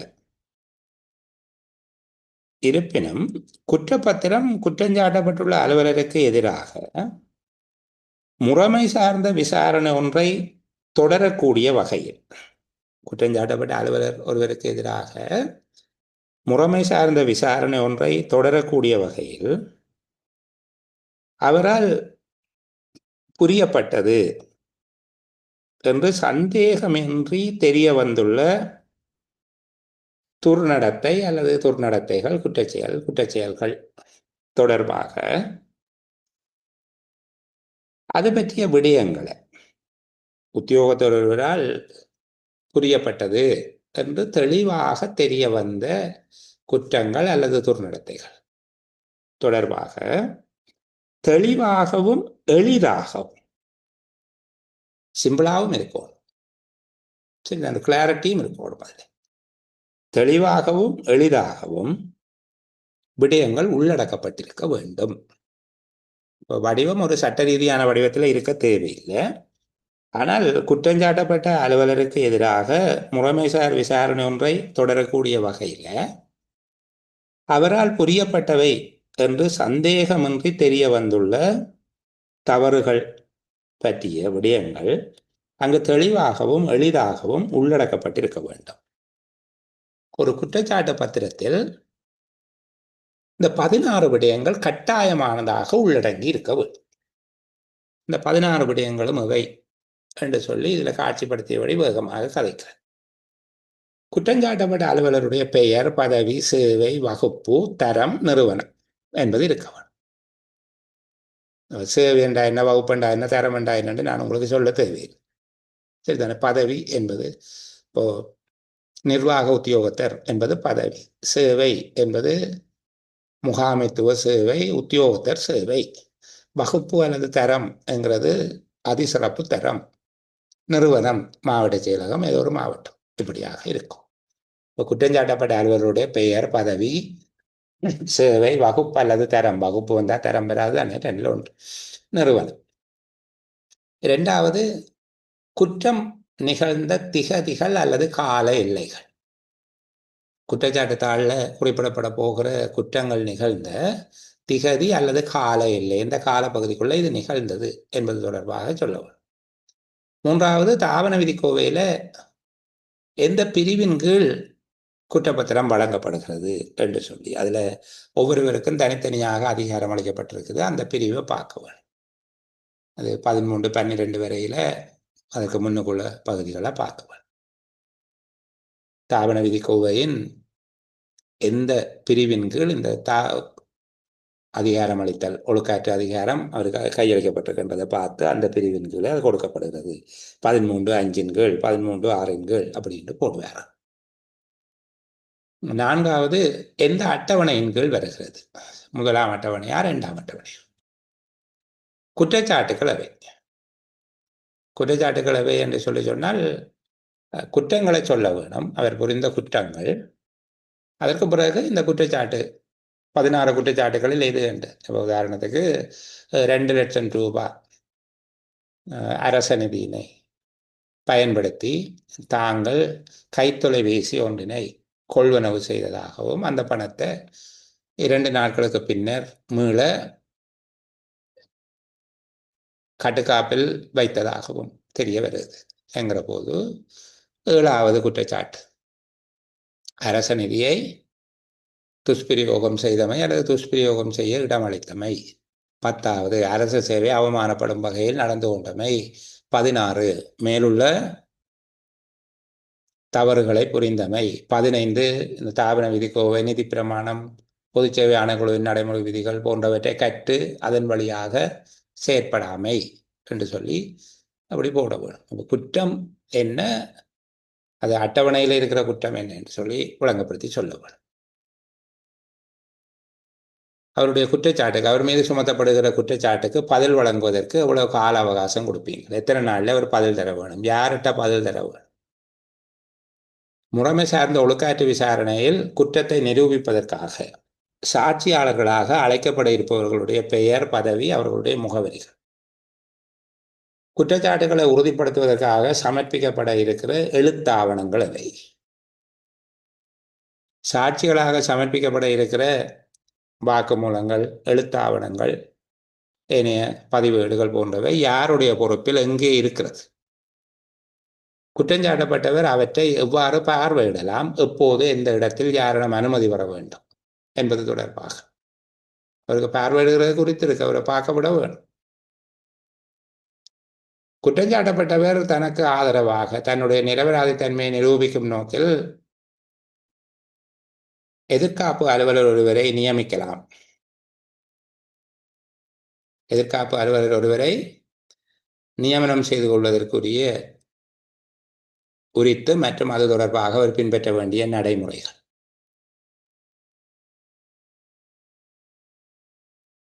குற்றஞ்சாட்டப்பட்டவர் அவசியமாக இருந்தால் முறைமை சார்ந்த ஒழுக்காற்று விசாரணையை அவர் கோர முடியும். அதாவது எழுத்து மூலமாக அவர் முழுமையாக விளக்கம் அளிக்க முடியும், அல்லது தன்னுடைய நிரபராதித்தன்மையை நிரூபிப்பதற்கு முறைமை சார்ந்த ஒழுக்காற்று விசாரணை நடத்தும் கொண்டு கேட்கவும், அவரே கேட்கவும் முடியும்.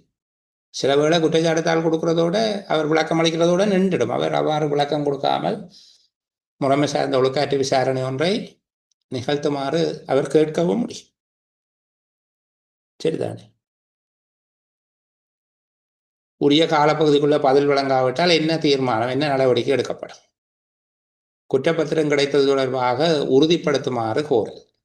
குற்றப்பத்திரம் கிடைத்தது தொடர்பாக உடனடியாக தங்களுடைய நிறுவன தலைவரூடாக எனக்கு அறிவிக்க சொல்லி, இறுதியாக ஒழுக்காற்று அதிகாரியுடைய கையொப்பம், பெயர், பதவி மற்றும் நிறுவன விவரம் அல்லது முகவரி ஆகிய விடயங்கள் உள்ளடக்கப்பட வேண்டும். இதுவே கடந்த காலத்தில் பல பரீட்சைகளில் கேட்கப்பட்டிருக்கு. ஒரு குற்றப்பத்திரம் ஒன்று கட்டாயமான முறையில் உள்ளடக்கப்பட வேண்டிய விடயங்கள் எவை என்று சொல்லி கேட்டிருக்கிறாங்க. சரியா? இப்போ இந்த குற்றப்பத்திரம் ஒன்றை வழங்கினதுக்கு பிறகு, குற்றப்பத்திரம் ஒன்றை வழங்குவதற்கு பயன்படுத்தப்படுவது தாபன விதிக்கோவையினுடைய 48வது அத்தியாயத்தில் 5வது அல்லது 6வது பின்னிணைப்பின் பிரகாரம் குற்றப்பத்திரம் ஒன்று வழங்கப்படலாம் என்பது தொடர்பாக நாங்கள் பார்த்துக்கொள்வோம். அது ஏற்கனவே கதைத்த விஷயம் என்கிறதால நான் அந்த அளவோடு நிறுத்திக் கொள்கிறேன். 5ஆம் அல்லது 6ஆம் பின்னிணைப்புகளை பயன்படுத்தி குற்றப்பத்திரம் ஒன்று வழங்கப்பட வேண்டும். ஒழுக்காற்று அதிகாரியினால அல்லது அவரால் அதிகாரம் அளிக்கப்பட்ட மற்றொரு அதிகாரி குற்றஞ்சாட்டப்பட்ட அலுவலருக்கு குற்றப்பத்திரம் வழங்குவது என்பது தாவண விதிக்கோவையின் 2வது தொகுதி 5ஆம் அல்லது 6ஆம் பின்னிணைப்பில் உள்ள மாதிரி படிவங்களை பயன்படுத்திக் கொள்ள வேண்டும் என்று சொல்லப்பட்டிருக்கு. சரி, இந்த குற்றச்சாட்டு பத்திரங்கள் திருத்தப்படுகிற சந்தர்ப்பங்கள் எப்போது திருத்தப்படலாம், அது திருத்தப்படுவதற்கான நடைமுறை என்ன என்று சொல்லி இருக்கு. சரிதானே? முதலாவது, ஒரு அலுவலருக்கு குற்றச்சாட்டுத்தால் கொடுக்கப்பட்டிருக்கு, குற்றப்பத்திரம் ஒன்று வழங்கப்பட்டாச்சு, இன்னும் முறைமை சார்ந்த விசாரணை ஆரம்பிக்க இல்லை. அவர்கிட்ட இருந்து விளக்கம் கிடைச்சிட்டுது, ஆனால் இன்னும் முறைமை சார்ந்த விசாரணை ஒன்று ஆரம்பிக்கல. முறைமை சார்ந்த விசாரணை ஒன்று ஆரம்பிக்கிறதாக இருந்தால் அது ஒரு நீதிமன்ற அமைப்பு போல இருக்கும். இப்போ எழுத்தில் அவர்கிட்ட விளக்கம் கேட்டிருக்கு, அவர் அதுக்கு விளக்கம் தந்திருக்கிறார், அந்த விளக்கம் திருப்தி இல்லை, ஒரு விசாரணை ஆரம்பிக்கிறதாகத்தான் இருக்கிற போல இருக்குது. இப்போ இன்னும் விசாரணை தொடங்க இல்லை, அதற்கான விசாரணை குழு நியமிக்கப்பட இல்லை, விசாரணை நடவடிக்கைகள் ஆரம்பிக்கப்படவில்லை. இவ்வாறான ஒரு சந்தர்ப்பத்தில் ஒழுக்காற்று அதிகாரி அந்த குற்றப்பத்திரத்தை திருத்தலாம். குற்றஞ்சாட்டப்பட்ட அலுவலர் ஒருவருக்கு எதிராக குற்றப்பத்திரம் ஒன்று வழங்கப்பட்டு முறைமை சார்ந்த ஒழுக்காற்று விசாரணை ஆரம்பிக்கப்படும் வரையில் இருக்கும் காலப்பகுதியில் அந்த குற்றப்பத்திரத்தை திருத்துவதற்கு ஒழுக்காற்று அதிகாரிக்கு அதிகாரம் உண்டு. இந்த குற்றப்பத்திரத்தை திருத்துவதற்கு ஒழுக்காற்று அதிகாரிக்கு அதிகாரம் உண்டு. சரியா? இது முதலாவது சந்தர்ப்பம். எப்போது குற்றச்சாட்டு தாள் கொடுத்தாச்சது, இன்னும் முறைமை சார்ந்த விசாரணை ஆரம்பிக்கையில் அந்த இடப்பட்ட காலப்பகுதிக்குள்ள அவர் குற்றச்சாட்டு தாளை திருத்தி இன்னொரு தடவை காரண விளக்கம் கூறலாம். அவ்வாறு குற்றப்பத்திரத்தை திருத்தும் போது திருத்தப்பட்ட குற்றப்பத்திரம் தொடர்பாக மீண்டும் காரண விளக்கம் கூறுவதற்கு, ஆவணங்களை பரிசீலனை செய்வதற்கு குற்றஞ்சாட்டப்பட்ட அலுவலருக்கு போதிய அளவு கால அவகாசம் வழங்குவதற்கு ஒழுக்காற்று அதிகாரி நடவடிக்கை எடுக்க வேண்டும். குற்றஞ்சாட்டப்பட்ட அலுவலர் ஒருவருக்கு குற்றப்பத்திரத்தை வழங்கி முறைமை சார்ந்த ஒழுக்காற்று விசாரணை ஆரம்பிக்கப்படும் சந்தர்ப்பம் வரையில் உள்ள காலப்பகுதியினுள் குற்றப்பத்திரத்தை திருத்துவதற்கு ஒழுக்காற்று அதிகாரிக்கு அதிகாரம் உண்டு. இவ்வாறு குற்றப்பத்திரத்தை திருத்தும் சந்தர்ப்பத்தில் திருத்தப்பட்ட குற்றச்சாட்டு தொடர்பாக, குற்றப்பத்திரம் தொடர்பாக மீண்டும் விளக்கம் அளிப்பதற்கு, அதனோடு தொடர்புடைய ஆவணங்களை பரிசீலனை செய்வதற்கும் குற்றஞ்சாட்டப்பட்ட அலுவலருக்கு போதிய அளவு கால அவகாசம் வழங்குவதற்கு ஒழுக்காற்று அதிகாரி நடவடிக்கை எடுக்க வேண்டும். இந்த இடத்துல குற்றச்சாட்டுத்தாளை திருத்துவதற்கான சந்தர்ப்பங்கள் எத்தனை என்பது தொடர்பாக எந்த வரையறையும் சொல்லப்பட்டில்லை. ஒரு தடவை திருத்தலாமா, 2 தடவை திருத்தலாமா என்று. ஆனால் குற்றச்சாட்டுத்தாளை திருத்துறதை ஒரு தொழிலாகவே செய்து கொண்டிருப்பார்களா என்றால் அப்படி செய்ய மாட்டார்கள். சரி, அப்ப குற்றப்பத்திரத்தை திருத்துகிற ஒரு சந்தர்ப்பம் இது. இரண்டாவது, விசாரணை ஆரம்பிச்சிட்டு ரெண்டு வச்சுக்கோ. குற்றச்சாட்டு தாளின் பேரில் அல்லது குற்றப்பத்திரத்தின் பேரில் முறைமை சார்ந்த விசாரணை ஒன்று ஆரம்பிக்கப்பட்ட பின்பாக இந்த குற்றச்சாட்டுத்தால் திருத்தப்படலாம். ஆனால் அதற்கு ஒரு முடிவிடம் உண்டு, ஒரு அந்தம் உண்டு. அரச தரப்பின் சாட்சியம் அளிப்பு முடிவடைவதற்கு முன்பாக இது திருத்தப்பட வேண்டும். முறைமை சார்ந்த ஒழுக்காற்று விசாரணை ஒன்று ஆரம்பிக்கப்பட்டு வழக்காளி தரப்பின் சாட்சியம் அளிப்பு முடிவடைவதற்கு முன்பாக குற்றப்பத்திரத்தை திருத்துதல், இது 2வது சந்தர்ப்பம். திரும்ப விளங்கக்கூடியதா சொல்லுகிறேன். ஒரு குற்றப்பத்திரத்தின் மீதான முறைமை சார்ந்த ஒழுக்காற்று விசாரணை ஒன்று ஆரம்பிக்கப்பட்டு வழக்காளி தரப்பின் சாட்சியங்கள் முடிவடைவதற்கு முன்பாக குற்றப்பத்திரத்தை திருத்துதல். அவ்வாறு திருத்த வேண்டும் என்று அரச தரப்பு வழக்கு தொடுனர் கருதுவாராக இருந்தால் அதனுடைய இயல்பு சார்ந்து அதை 2 விதமாக நாங்கள் பார்க்க வேண்டும். ஒன்று, குற்றப்பத்திரத்தில் உள்ள குற்றச்சாட்டுக்கள் தொடர்பாக திருத்தம் மேற்கொள்ள வேண்டியிருந்தால், குற்றப்பத்திரத்தில் இருக்கிற குற்றச்சாட்டுக்கள் தொடர்பாக திருத்தங்களை மேற்கொள்ள வேண்டியிருந்தால் உத்தேச திருத்தங்களை எழுத்து மூலமாக, உத்தேசித்துள்ள திருத்தங்களை எழுத்து மூலமாக ஒழுக்காற்று அதிகாரிக்கு அரச தரப்பு வழக்கு தொடுனர் சமர்ப்பிக்க வேண்டும். இந்த குற்றங்களை இவ்வாறு திருத்துவதற்கு கோரிக்கை ஒன்றை விட வேண்டும். இதில் ஒழுக்காற்று அதிகாரி அந்த திருத்தங்களை ஏற்றுக்கொள்ளலாம் அல்லது மறக்கலாம். இதை திருத்த வேண்டியது, குற்றங்கள் தொடர்பாக திருத்த வேண்டியது ஒழுக்காற்று அதிகாரி தான் சரி திருத்துவார். குற்றச்சாட்டுத்தாளில் உள்ள சாட்சியாளர்கள் பட்டியல் அல்லது சாட்சியங்களினுடைய பட்டியலில் திருத்தம் செய்ய வேண்டுமாக இருந்தால், சாட்சியாளர்களுடைய பெயர் பட்டியலில் அல்லது சாட்சியங்களினுடைய பட்டியலில் திருத்தம் செய்ய வேண்டுமாக இருந்தால் அரச தரப்பின் வழக்கு தொடுனர் அந்த திருத்தங்களை செய்யலாம். அதற்கு ஒழுக்காற்று அதிகாரி தேவையில்லை. அரச தரப்பின் வழக்கு தொடுனர் அந்த திருத்தங்களை செய்யலாம். இவ்வாறு திருத்தம் செய்வதற்காக, இதில் குற்றச்சாட்டுக்களை திருத்துவதற்காக வழங்கப்படுகிறது 2 சந்தர்ப்பங்கள் மட்டும்தான். ஒழுக்காற்று அதிகாரி அதை திருத்தல. சரியா? ஒழுக்காற்று அதிகாரியிடம் திருத்தங்களை சமர்ப்பித்து திருத்திக் கொள்ள வேண்டும். இவ்வாறு 14(6) இதில் தவறாக 16(6) என்று போட்டிருக்கிறார்கள். அப்படியல்ல, 14(6) பிரிவின் கீழ் குற்றப்பத்திரம் 2 தடவைகள் மாத்திரம் திருத்தப்படலாம். 2வது, இந்த முறைமை சார்ந்த விசாரணை ஆரம்பிக்கப்பட்ட பின்னர் வழக்கு தொடுனர் குற்றப்பத்திரத்தில் இருக்கக்கூடிய சாட்சிய பதிவேடுகள் அல்லது சாட்சியாளர்களுடைய பெயர் பட்டியலை திருத்த வேண்டும் என்று வேண்டுகோள் விடுக்கிற போது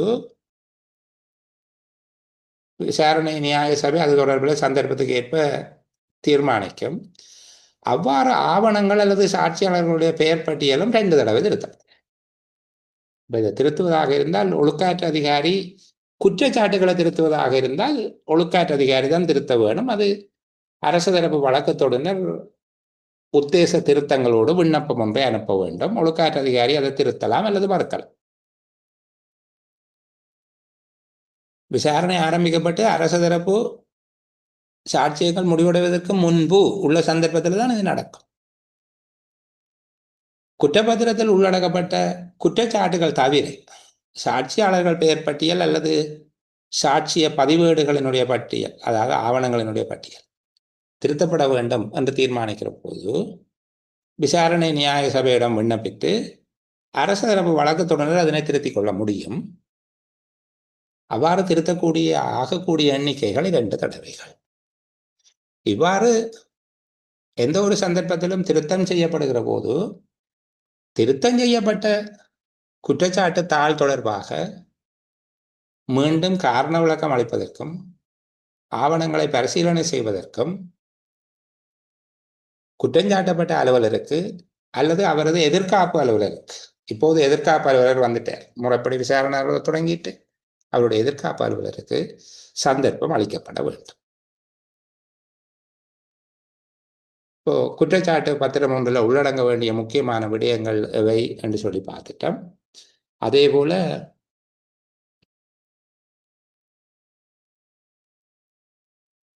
குற்றச்சாட்டு பத்திரம் ஒன்று திருத்தப்படக்கூடிய 2 சந்தர்ப்பங்கள், 2 வெவ்வேறு விதமான சந்தர்ப்பங்களில் இது திருத்தப்படலாம் என்பது தொடர்பாக நாங்கள் பார்த்துட்டோம். 2 வெவ்வேறு சந்தர்ப்பங்களில் இது திருத்தப்படலாம். ஒன்று விசாரணை ஆரம்பிப்பதற்கு முன்பாக, அடுத்தது விசாரணை ஆரம்பித்து அரசு தரப்பு சாட்சியம் முடிவடைவதற்கு முன்பாக இந்த திருத்தங்கள் மேற்கொள்ளப்படலாம் என்று சொல்லப்பட்டிருக்கு. இது தொடர்பான காலப்பகுதி, ஆரம்ப புலனாய்வு காலப்பகுதி, இது தொடர்பில் அதில் ஒரு புத்தகத்தில் திருத்தமானதாக இல்லை. ஆனால் 30/2019 நிர்வாக சுற்றறிக்கையின் கீழே இந்த விடயம் திருத்தப்பட்டிருக்கு. ஆரம்ப புலனாய்வு ஒன்று 2 மாத காலப்பகுதிக்குள்ள பூர்த்தி செய்யப்பட வேண்டும். ஏதேனும் ஒரு துர்நடத்தை தொடர்பான நிகழ்வு பற்றிய ஆரம்ப புலனாய்வு ஒன்று 2 மாத காலப்பகுதியினுள் பூர்த்தி செய்யப்பட வேண்டும் என்ற விதிப்புடன், என்ற கட்டளையுடன் ஆரம்ப புலனாய்வை நடத்துவதற்கான கட்டளை விடுக்கும் அதிகாரி நியமனத்தை வழங்க வேண்டும். ஆரம்ப புலனாய்வு அலுவலர் அல்லது ஆரம்ப புலனாய்வு அலுவலர் குழுவுக்கு நியமனத்தை வழங்கும் போதே இவ்வாறு கட்டளையிடுதல் வேண்டும். நியாயமான போதிய அளவு ஏற்றுக்கொள்ளக்கூடிய காரணங்களை சமர்ப்பித்தால்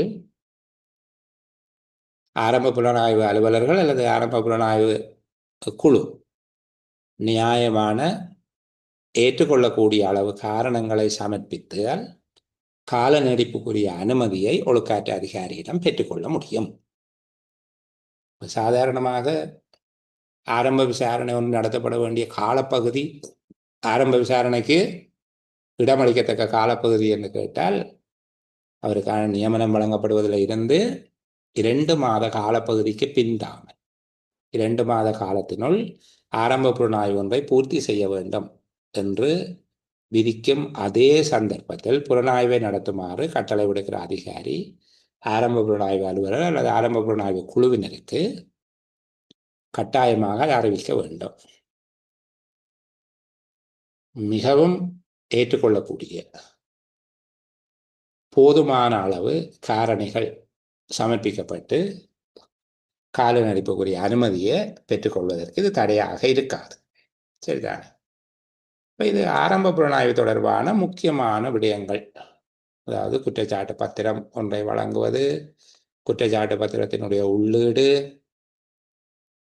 அதனை திருத்துதல், இது போன்ற விடயங்கள் எல்லாவற்றையும் உள்ளடக்கியதாக நாங்கள் 14வது பிரிவு குற்றச்சாட்டு பத்திரம் ஒன்றை வழங்குவது என்பது தொடர்பாக நாங்கள் பார்த்திருக்கிறோம். இதில் இருக்கக்கூடிய ஓரிரு உள்ளீடுகள் இருக்குது. நீங்கள் அந்த பகுதிகளில் கவனம் செலுத்த வேண்டும். இன்னொரு முக்கியமான விடயம், பல பேர் கையை விடுகிற ஒரு விடயத்தை உங்களுக்கு காட்ட வேண்டும். ஒரு அலுவலருக்கு, எவரேனும் ஒரு அலுவலருக்கு எதிராக ஒழுக்காற்று நடவடிக்கை எடுப்பதற்காக குற்றப்பத்திரம் ஒன்று வழங்கப்பட்ட பின்னர் சில நடவடிக்கைகள் செய்யக்கூடாது. எதுவரைக்கும் என்றால், அது தொடர்பான இறுதி தீர்மானம் எடுக்கப்படும் வரை. இறுதி தீர்மானம் என்பது ஒழுக்காற்று கட்டளை பிறப்பிக்கப்படும் வரையில். எவரேனும் ஒரு அலுவலருக்கு எதிராக ஒழுக்காற்று நடவடிக்கை எடுப்பதற்காக குற்றப்பத்திரம் ஒன்று வழங்கப்பட்ட பின் அது தொடர்பாக இறுதி தீர்மானம் எடுக்கும் வரை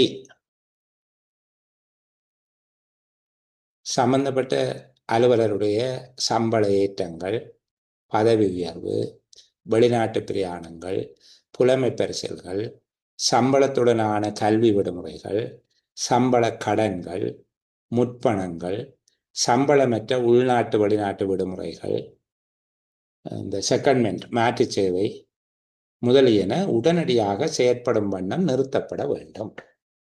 ஆனால் அந்த உத்தியோகத்தர் தகமை பெற்றிருக்கின்ற பதவி உயர்வு பரீட்சைகள், வினைத்திறமகான் தடை பரீட்சைகள் ஆகியவற்றுக்கு தோற்றுவதற்கு இது ஒரு தடையாக அமையாது. சரிதானே? இதுல பல பேர் அந்த விடயத்துல பிளவிடுகிறது என்னென்றால், அவர் சில வேளைகளில் ஒரு சாட்சியர் கொடுத்தாச்சென்றால் எஸ்எல்ஏஸ் எழுத இயலாது என்று சொல்லுகிறார். அந்த சந்தர்ப்பத்தை இவர்களால் திருப்பி கொடுக்க இயலாது தானே. அப்போ அதனால அது பிறகு திருத்தப்பட்டிருக்கு. பல பேர் அதற்கான பொருள்கூடலை தவறாக செய்ததன் காரணமாக. அவ்வாறு இருந்தும் யாரேனும் ஒரு அரசு அலுவலர் ஏதேனும் ஒரு பதவிக்குரியதாக பதவி உயர்த்தும் பரீட்சை ஒன்று அல்லது திணைக்கள பரீட்சை ஒன்று அல்லது வினைத்திறன்கான் தடை பரீட்சை ஒன்றில் தோற்றுவதற்கு அவசியப்படும் சகல முன் தகமைகளையும் பெற்றிருக்கும் போதும், அவருக்கு எல்லா விதத்திலையும் எலிஜிபிலிட்டி இருக்குது, பணித்தடையினை மாத்திரம் அடிப்படையாக கொண்டு அவர் சாட்சி கொடுத்து ஆளை இன்ட்ரடிக்ட் பண்ணி இருக்கு என்பதற்காக மட்டும் குறித்த பரீட்சையில் தோற்றுவதற்கு தகமை அற்றவராக மாட்டார். இரண்டாவதனுடைய கருத்து, அவர் தகமை உடையவராக இருப்பாங்க. சாட்சியர் கொடுத்தது அல்லது அவர் இன்ட்ரடிக்ட் பண்ணி இருக்கு என்பதற்காக இவற்றை தடை செய்யக்கூடாது. விளங்குதா சொல்றது? அவருக்கு நீங்கள் ஏற்கனவே சொல்லப்பட்ட சம்பளமற்ற விடுமுறைகள், உள்நாட்டு கடமை விடுமுறை, வெளிநாட்டு பயணம், புலமை பரிசில், பதவி உயர்வு, சம்பள முற்பணங்கள், கடன்கள் போன்றவற்றை வழங்காமல் விடலாம். ஆனால் பதவி உயர்வு பரீட்சை, திணைக்கள பரீட்சை, வினைத்திறமகான் தடை பரீட்சை என்பவற்றில் தோற்றுவதற்கு அவர் எலிஜிபிளான ஆள் என்றால் இதை காரணமாக கொண்டு அது தடுக்கப்படக்கூடாது. அவருக்கு குற்றச்சாட்டுத்தால் வழங்கப்பட்டது அல்லது பணித்தடை செய்யப்பட்டுள்ளார் என்பதை அடிப்படையாக வைத்துக்கொண்டு அவரை இந்த பரீட்சைக்கு தோற்றுவதை தடை செய்தல் ஆகாது. சரி, அப்ப இந்த விடயத்தோட நாங்கள் கவனமாக இருக்க வேண்டும். பல பேர் அந்த தவறுகளை செய்கிறது உண்டு. மற்றது நாங்களும் உயர்நிலை அதிகாரிகளும் ஏயோட தானே கேட்போம், என்னையோ என்ன செய்யலாம்டா. இல்லை சார், அது கொடுக்கல, அது 14/2 சொல்லி இருக்கு சார், 14/12 ஏற்பாடு செய்திருக்குதுன்றா, அதான் ஈகோட்டில் இருக்குன்னு என்று சொல்லிட்டு நாங்களும் விட்டுடுவோம். நாங்கள் ஏவாக்களை நம்பி தானே சிவிஎம் நடத்துறது. இப்போ நீங்கள் கொஞ்சம் கவனமாக இருக்கணும். ஏயோவா வரப்போகிறாக்கள் நீங்கள். அதனால இந்த பகுதிகளில் ஞாபகம் வச்சிருக்கோம். இந்த ஒழுக்காற்று நடவடிக்கை தொடர்பாக இன்னும் ஒரு விடயத்தை நான் உங்களுக்கு சொல்ல வேணும். அது இங்கே இல்லை, வேறொரு இடத்துல இருக்குது. சேவை பதிவேடுகள் ஆவணங்கள் தொடர்பாக இருக்கிற தாவண விதிக்கோவையினுடைய 6வது அத்தியாயத்தில் இருக்குது. இருந்தாலும் அந்த விடயத்தை சொல்லிக்கொண்டு நாங்கள் ஒரு இடைவேளையை பெற்றுக்கொள்ளலாம். ஒரு அரசாங்க அலுவலர் மீது ஒழுக்காற்று நடவடிக்கை ஒன்று ஆரம்பிக்கப்பட்டுள்ளது. அதாவது அவர் மீது ஆரம்ப புலனாய்வு மேற்கொள்ளப்படுகிறது, ஆரம்ப புலனாய்வு அழைக்க வரப்படுகிறது, அவருக்கு குற்றச்சாட்டுத்தால் வழங்கப்படுகிறது, அவரிடமிருந்து காரண விளக்கம் பெறப்படுகிறது, முறைமையான ஒழுக்காற்று விசாரணை நடைபெற்றுக் கொண்டிருக்கிறது. போன்ற இந்த விடயங்கள் எதுவும் அவருடைய சுயவிவர கோப்பில் இடப்படுதல் ஆகாது. அவற்றை பர்சனல் ஃபைலில் போடக்கூடாது. அது தனியாக அதற்கென ஒரு கேஸ் ஃபைல் ஒன்றை தான் நீங்கள் ஓப்பன் பண்ண வேணும். ஒரு விடய கோப்பு அல்ல, ஒரு நிகழ்வு கோப்பு. நிகழ்வு கோப்பு, நேர்வு கோப்பு எல்லாம் கோப்புகளை பற்றி படிப்பீங்க. ஒரு கேஸ் ஃபைல் ஒன்று ஓப்பன் பண்ண வேணும், ஒரு சப்ஜெக்ட் ஃபைல் அல்ல. அது ஒரு விடயத்துக்கு தானே. ஒரு கேஸ் ஃபைல் ஒன்று ஓப்பன் பண்ணி அது பராமரிக்கப்பட வேண்டும். அது ஒரு குறிப்பிட்ட காலத்துக்கு இருக்கும். அது குறுங்காலமாகவும் இருக்கலாம், நீண்ட காலமாகவும் இருக்கலாம். ஒரு கேஸ் ஃபைல் ஓப்பன் பண்ண வேண்டும். இந்த விடயங்கள் அனைத்தும் முடிவுற்ற பின்னர் அவருக்கு ஒரு ஒழுக்காற்று கட்டளை ஒன்று பிறப்பிக்கப்படும் தானே. ஒரு ஜட்மெண்ட் ஒன்று கொடுப்பாங்க தானே ஒழுக்காற்று அதிகாரி. அவ்வாறு கொடுக்கும்போது அவர் ஏதேனும் தவறிழைத்தவராக குற்றவாளியாக காணப்பட்டிருந்தால் மாத்திரம் அவருக்கு வழங்கப்பட்ட குற்றச்சாட்டு தாள் மற்றும் அது தொடர்பிலான ஒழுக்காற்று கட்டளை ஆகிய ஆவணங்களை சுயவிவர கோப்பில் இடுவது போதுமானது. மற்ற ஏனைய டாக்குமெண்ட் எல்லாத்தையும் போட்டு அந்த ஃபைலை வீங்க பண்ண தேவையில்லை. சரியா? அது தெளிவாக சொல்லப்பட்டிருக்கு. ஒருவருடைய சேவையின் குறைபாடுகள் தொடர்பாக அவர் எச்சரிக்கை செய்யப்படுதல் அல்லது கடுமையாக எச்சரிக்கை செய்யப்படுதல், அவை சேவை தொடர்பாக மெச்சப்படுதல் அல்லது கண்டனம் செய்யப்படுதல் என்பது ஒழுக்காற்று விசாரணைக்குள்ள நான் கொண்டு வருகிறேன். அது மெச்சுரைகளும் கண்டனங்களும் கொமெண்டேஷன் எல்லாம் சொல்லுவீங்க அது. அல்லது அலுவலருடைய சேவை குறைபாடு ஒன்றுக்காக அவர் எச்சரிக்கை செய்யப்பட்டுள்ளார், கடுமையாக எச்சரிக்கை செய்யப்பட்டுள்ளார் என்றால் அதனுடைய பிரதியில் அவருடைய ஒப்புக்கோடலை பெற்று அவர் எச்சரிக்கை செய்யப்பட்டுள்ளார், அவருக்கு திருந்துவதற்கு சந்தர்ப்பம் அளிக்கப்பட்டுள்ளது என்பதை நிரூபிப்பதற்கான சான்றாதாரமாக ஒப்புக்கோடலை பெற்று கோப்பில் இடலாம். தாபன விதிக்கோவை நல்லா தெரிந்தவர்களுக்கு தெரியும், எச்சரிக்கை செய்தல், கடுமையாக எச்சரிக்கை செய்தல் ஒருபோதும் தண்டனையாக கருதப்படுதல் ஆகாது. ஆகவே அதை பற்றி நான் பேசவில்லை. ஒழுக்காற்று விசாரணை தொடர்பான ஆவணங்கள் பதிவிட தேவையில்லை. ஒழுக்காற்று கட்டளை ஒன்று பிறப்பிக்கப்பட்ட பின்னர் அதை கோப்பிலிடும் போது குற்றச்சாட்டு தாளை இணைத்து கோப்பிலிட்டால் அவருக்கு வழங்கப்பட்ட காரண விளக்கம் கோரும் பத்திரம் அல்ல குற்றச்சாட்டு தாள், அந்த குற்றங்கள் தொடர்பாக எடுக்கப்பட்ட இறுதி தீர்மானம், இந்த 2 விடயங்களும் கோப்பிலிடப்பட்டால் போதுமானது.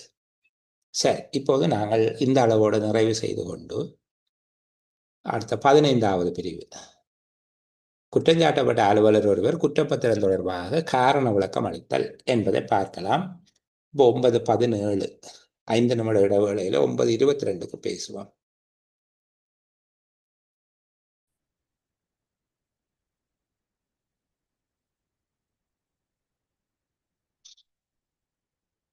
நாங்கள் தொடர்ந்து பேசலாம். மிக முக்கியமான ஒரு விடயம், ஆரம்ப புலனாய்வின் நெறிமுறைகள். ஆரம்ப புலனாய்வு எவ்வாறு நிகழ்த்தப்பட வேண்டும், அதில் பின்பற்றப்பட வேண்டிய நியமங்கள் மற்றும் அடிப்படை ஒழுக்கங்கள் சார்ந்த விடயங்கள் தொடர்பில் தாபன விதிக்கோவையினுடைய 48வது அத்தியாயம் 13ஆம் பிரிவில் 4 தொடக்கம் 8 வரையிலான 5 உறுப்புரைகள் அது பேசப்பட்டிருக்கு. சில வேளைகளில் இது ஒரு தனி கேள்வியாக வரலாம், ஒரு 8 புள்ளிகளை தரக்கூடிய கேள்வியாக இலங்கை நிர்வாக சேவை வரையறுக்கப்பட்ட போட்டி பரீட்சைக்கு தோற்றுபவர்களுக்கு அல்லது சுப்ரா எக்ஸாமுக்கும் வரலாம். 2 பரீட்சைக்கும் நாங்கள் அதை எதிர்பார்க்கக்கூடியதாக இருக்கு. அப்போ இவ்வாறு புலனாய்வினுடைய நெறிமுறைகள் பின்பற்றப்படுவதன் மூலமாகத்தான் புலனாய்வினுடைய தரம் மற்றும் பயன்பாடு என்பவை பாதுகாக்கப்படுகிறது என்று சொல்றாங்க. இப்போ இது எவ்வாறான நெறிமுறைகளை பின்பற்ற வேண்டும் என்பது தொடர்பாக நாங்கள் தொடர்ந்து பேசுவோம்.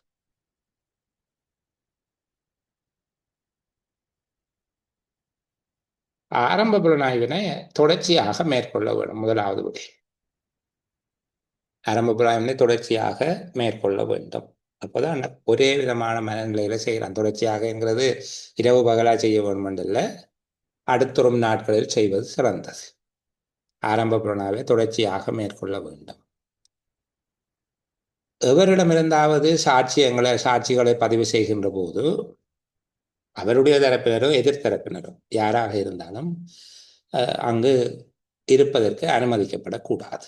எவரேனும் ஒருவரிடம் சாட்சிகளை பெற்றுக்கொள்ளும் போது ஏனையோர் அவ்விடத்தில் தரித்திருப்பதற்கு அனுமதி வழங்கக்கூடாது. மூன்றாவது விடயம், பொருட்கள், பண்டங்கள் அல்லது கடித ஆவணங்கள், பணம், வேறு ஏதேனும் பெறுமதி வாய்ந்தவை போன்றவற்றை பரிசோதனை செய்யும் போது, அதை செக் பண்ணுற போதோ அல்லது அதனை பொறுப்படுக்கின்ற போதோ, அந்த விடயத்தினை கையேற்கும் போதோ அதனோடு தொடர்புடைய அலுவலர், அதற்கு பொறுப்பாக உள்ள அலுவலர் அந்த இடத்துல தரித்திருப்பதற்கு அனுமதி வழங்கும்.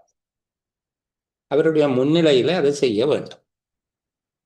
அது மட்டுமல்ல, அந்த பரிசீலனை தொடர்பாக அவற்றை கையேற்றல் தொடர்பாக தான் திருப்தி அடைந்தாரா இல்லையா என்பது தொடர்பில் அந்த அலுவலரிடமிருந்து வெளிப்படுத்தல் ஒன்றினையும் பெற்றுக்கொள்ள வேண்டும்.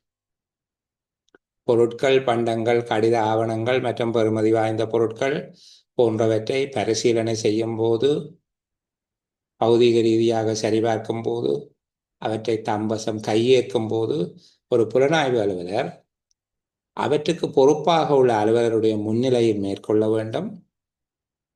அவ்விடயங்கள் தொடர்பில் தான் திருப்தி அடைந்தாரா இல்லையா என்பது தொடர்பாக குறித்த அலுவலரிடமிருந்து வெளிப்படுத்தல் ஒன்றினை பெறுதலும் வேண்டும்.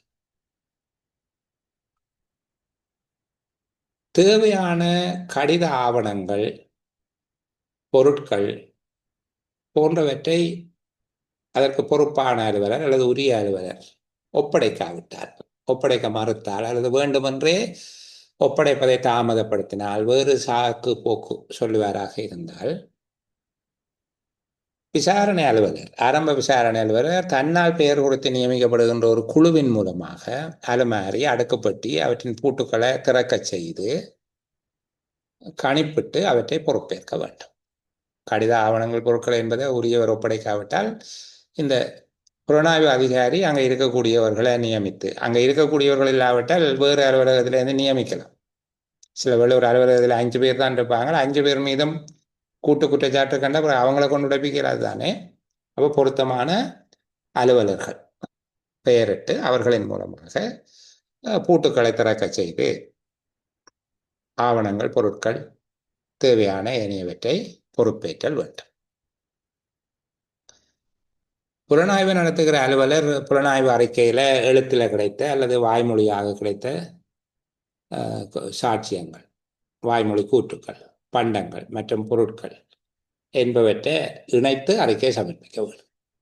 தான் பெற்றுக்கொண்ட வாய்மொழி வாக்குமூலங்கள் என்று சொல்லுவோம், வாக்குமூலங்கள், வேறு பதிவேடுகள், பொருட்கள், பண்டங்கள் என்பவற்றோடு புலனாய்வு அறிக்கையை கொடுக்க வேண்டும்.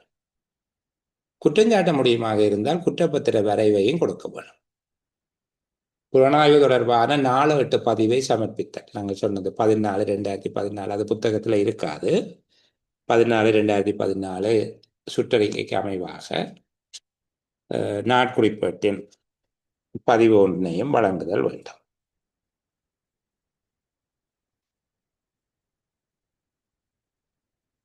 எவராவது சாட்சியம் அளிக்க மறுத்திருப்பாராக இருந்தால், எவரேனும் ஒரு அலுவலர் சாட்சியம் அளிக்க மறுத்திருப்பாராக இருந்தால், அந்த சந்தர்ப்பத்தில்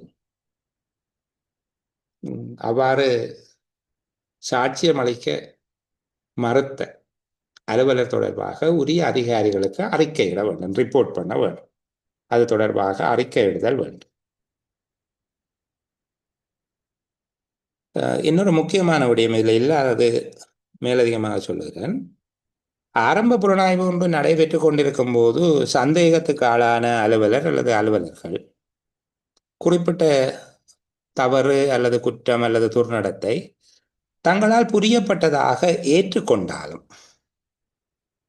ஆரம்ப புலனாய்வை முழுமையாக நடத்தி தன்னுடைய அவதானிப்புகள் மற்றும் விதப்புரைகளை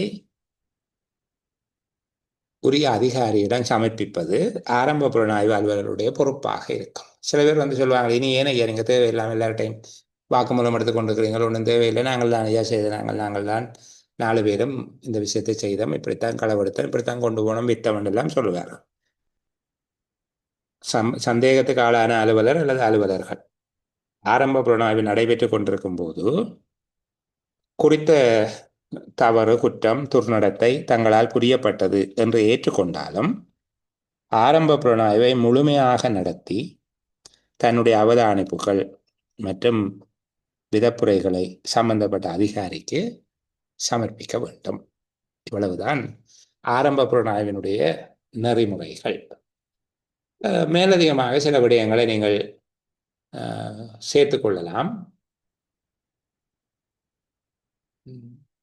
புலனாய்வு நடவடிக்கையின் போது நிறுவனம் அல்லது அலுவலகம் அல்லது வேலை தளத்தில் இப்போது இருக்கக்கூடிய நிலைமைக்கு பாதகமாக அமையும் வகையிலான செயற்பாடுகளை மேற்கொள்ளக்கூடாது. புலனாய்வு செய்கிற போது அந்த நிறுவனத்தினுடைய சூழ்நிலையை குழப்பும் வகையில் அப்படி ஒரு இராணுவத்தனமாக நடந்து கொள்ளக்கூடாது. அதான் அதனுடைய கருத்து. புலனாய்வு செயல்முறையின் போது நிறுவனத்தில் அல்லது அலுவலகத்தில் வேலைத்தளத்தில் தற்போதுள்ள நிலைமைக்கு பாதகமாக அமையும் வகையில் நடந்து கொள்ளக்கூடாது. முன்முடிவுகள் இல்லாமல் இருக்க வேணும். முன்முடிவுகள் என்றால் முதலே தீர்மானித்து கொண்டு இவன் தான் செய்திருப்பான் தீர்மானத்தோட விசாரணை செய்யக்கூடாது. பக்கச்சார்பற்றதாகவும் பாதகமற்றதாகவும் இருக்க வேண்டும். எந்த ஒரு தீர்மானத்தையும் வழங்கும் போது அதற்கு ஒரு ஆதாரம் இருக்க வேணும். ஊகத்தின் அடிப்படையில் கொடுக்கக்கூடாது.